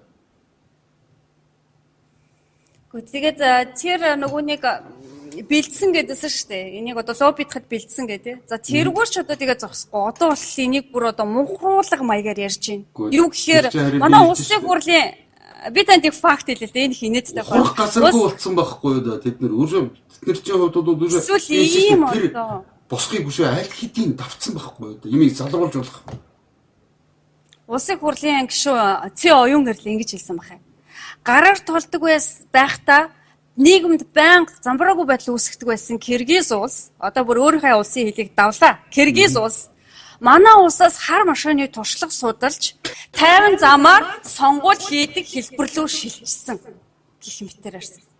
Ийм үндэсгүй зүйл ярихаас хичээл зовхооч яахаар Энийг тайлбарлаж ярихт ч үнэхээр ичмээр байгаа байхгүй юу? Ичгүй энэ үнэхээр ичмээр байна. Учрыг сайн ойлгож ийм юм ярьж идэг хүн одоо хүн бол үнэхээр ард түмнээ бол үнэхээр басж байгаа тийм үү? Ямар нэгэн яг хуу хил усны ямар нэгэн боломжгүй улсуудыг бол одоо басд оромжиж байгаа. Та нар тэртээ тэргүй яваас орж та нар тэрийг бол одоо чинь юу гэдгийг илчилж намайг ингэж илчилж чадахгүй штэ гэсэн ийм байдлаар бол одоо ингэж ярьж байгаа. Энэ бол үнэхээр харамсалтай байгаа байхгүй юу? Хамгийн гол асуудлаас Угаасаа манайхны өнөөгийн ардчилсан энэ эрх баригчдын аран шин болчиход байна шүү дээ. Ийм одоо манангийн бол одоо энэ Монгол ардын нам энэ улсуудын би зөвхөн өдөр дээд удирдлагыг нь яг энэ шийдвэр гаргахад нөлөөлж байгаа улсуудыг нь бол хамруулж ярьж байна л да энэ. Эдгээр бол ийм аран шин болцсон байгаа байхгүй. Тэд нар бол мөнхийн Монгол улсыг ядуу гуйлах чинь туйлдчихсэн ч гэсэн тэд нар засаглах ёстой гэж боддог байхгүй. Ойлгож байгаа ч тэд нар ямар ч байсан засаглах ёстой л гэж боддог байхгүй. Тэгээд дараа нь бол өөрийнхөө хувийн бүх бол одоо жишээ энэ асуудлыг бол шийдэж авч тэгэл энийг аваад хайчил яваад гэж байгаа юм. Энийг л ойлгож байна. Энийг л одоо чинь ардчсан одоо энэ үзэл санаа энэ бол харин энэ бол одоо чинь суртал ухуулгын энэ дэглэм тогтсон цагаас хойш Монголын ард түмэнд үнэхээр бол гэрэлтэй гэгээтэй юм үнэхээр байхгүй байхгүй даа. Ойлгож байна. Монголын хүн амын өсөлт бол огцом зогссон байгаа шүү дээ. Дөнгөж сүүлийн хэдэн жилээс нэг гарааны гайгүй болжсэн. Одоо дахиад бахгүй. Одоо эдийн засгийн хямрал 90 онд бид нар ямар байлаа? 2000 бол 10 он хүртэл ямар байлаа? Энийг хүмүүс бол манай хүмүүс ингээд үнэхээр бол энэ тухайн энэ байдлаа бол олж харж байгаа бах дотроо дор бүрдээ нэг дүгнэлт хийж байгаа л байх л гэж найдаж байна л да. Үүний эрэг дээр чухам ямар улс орнууд гадны машиныг харийн бодлогоор авч ашиглаж байгаа вэ гэдэг асуудал бол энэ бүхний хамгийн сүүлд тавих ёстой цэг нь. Юу гэхээр жишээлбэл манай одоо энэ ашиглаж байгаа одоогийн New Image Cast маркийн Америкийн машинуудыг жишээлбэл Монгол, Филиппин хоёроос өөр улс орон аваагүй гэж байна шүү дээ. Тэгэхээр чинь сая би түрүүн Бэв Харрис гэдэг тэр настай эмэгтэй тухай ярьжсэн. Тэр хүн одоо баримтат кинонд оролцсон, дараа нь ном бичсэн. Энэ хүний судалгааны нэг чиглэл нь бол энэ Филиппинд болсон кейс байгаа байхгүй юу? Энэ Филиппиний одоо энэ сонгуулийн машины асуудалтай холбоотой бүр ийм том судалгаа явж байгаа. Тэгэхээр бол бид нар юунд орчвоо? Бид нар манай ямар улсууд ийм машин авч ашиглаж байна? Адилхан болцсон байна гэхдээ зэрэг чинь үнэхээр бол эмгэнэлтэй байгаа байхгүй юу? Юу вэ? Бид нар чинь 90 онд бол Монгол улс хаана байсан бэ? Филиппин хаана байсан юм бэ? Ойлгож байна уу? Энэ хоёр чинь тэнгэр газар хоёр шиг ялгаатай улсууд байхгүй юу? Ойлгож байгаа ч. Тэгсэн чинь бол өвжөө ийм болгоцсон. Тэгээд бол одоо Филиппинээс 7 доор чив чимээгүй бүр засаг түрэн цэжээр хамгаалаад өмөрөөд энэ машин чинь бол 100% баталгаатай гэж ингэж ярьж байна. Тэгээд харин би дахиад хүмүүст одоо чинь хандаж хэлэхэд. За тийм та одоо энэ бүхнийг зангидаад энэ асуудлыг дүгнээд ингээд үнэн болдог ийм системд бид нэр явж хин ирэх дарахтай, хин албан тушаалтай, хин мөнгөтэй чадaltaй үнэн тэдний бүх юу ч хийсэн тэдний үнэн тэдний заавал зөв болчихлоо. Одоо өнгөрдөг ийм бидний системд аль хэдийн орцсон байгаа байхгүй. Бид нар бол үнэхээр бол одоо юу гэдгийг чихээрээ ойлгодог бол одоо ойлгох цаг аль хэдийн болсон байхгүй. Бидний арсанд бол мэдрүүлж эхэлж байна л да. Одоо бол энийг чихээр ойлгохгүй байсан. Гэхдээ заавал тийм байх албагүй шүү дээ гэж би хүмүүст хэлэх байна л да. Нэгдүгээр, хоёрдугаарт ер нь бол бид нар бол одоо ингэж Монгол улсын үндсэн хууль байгаа шүү дээ. Энгийн Монгол улсын үндсэн хууль. Монгол хүн бол одоо чинь саналаа шууд гаргана гэсэн байна шүү. Төр засгийн дээд байгууллагыг бүрдүүлэхэд энэ саналт бол Монгол улсын иргэн саналаа шууд гаргана. Саналаа шууд гаргана гэдэг чинь ямар нэгэн хүнээр дамжуулахгүй гэсэн үг байхгүй. Нэгдүгээр мөн ямар нэгэн одоо чинь техник төхөөрөмжөөр дамжуулахгүй гэсэн санаа. Машина. Одоо тэгэхэд чинь бол сонгуулийн эцсийн үр дүн сонгогч хүний хооронд нь харин энэ машин орчууд байгааг бид нар ухаарахгүй юм. Тэр бол бидний өнөөгийн эмгэнэл واخхгүй да. Үнэхээр тэрийг унгарч ойлгохгүй гэдэг бол тэрийг бол гол нь бас манай одоо энэ ус төрчингүүдтэй зориулж хэлж байна л да. Танд маш их баярлалаа. За.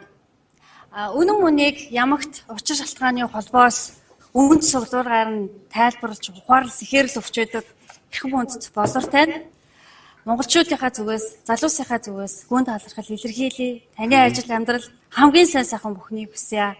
Тантай дахиад уулзна гэж найдаж байна. Дахиад ярилцлага хийх болно. Баярлалаа. Сайхан амдаарай. За баярлалаа.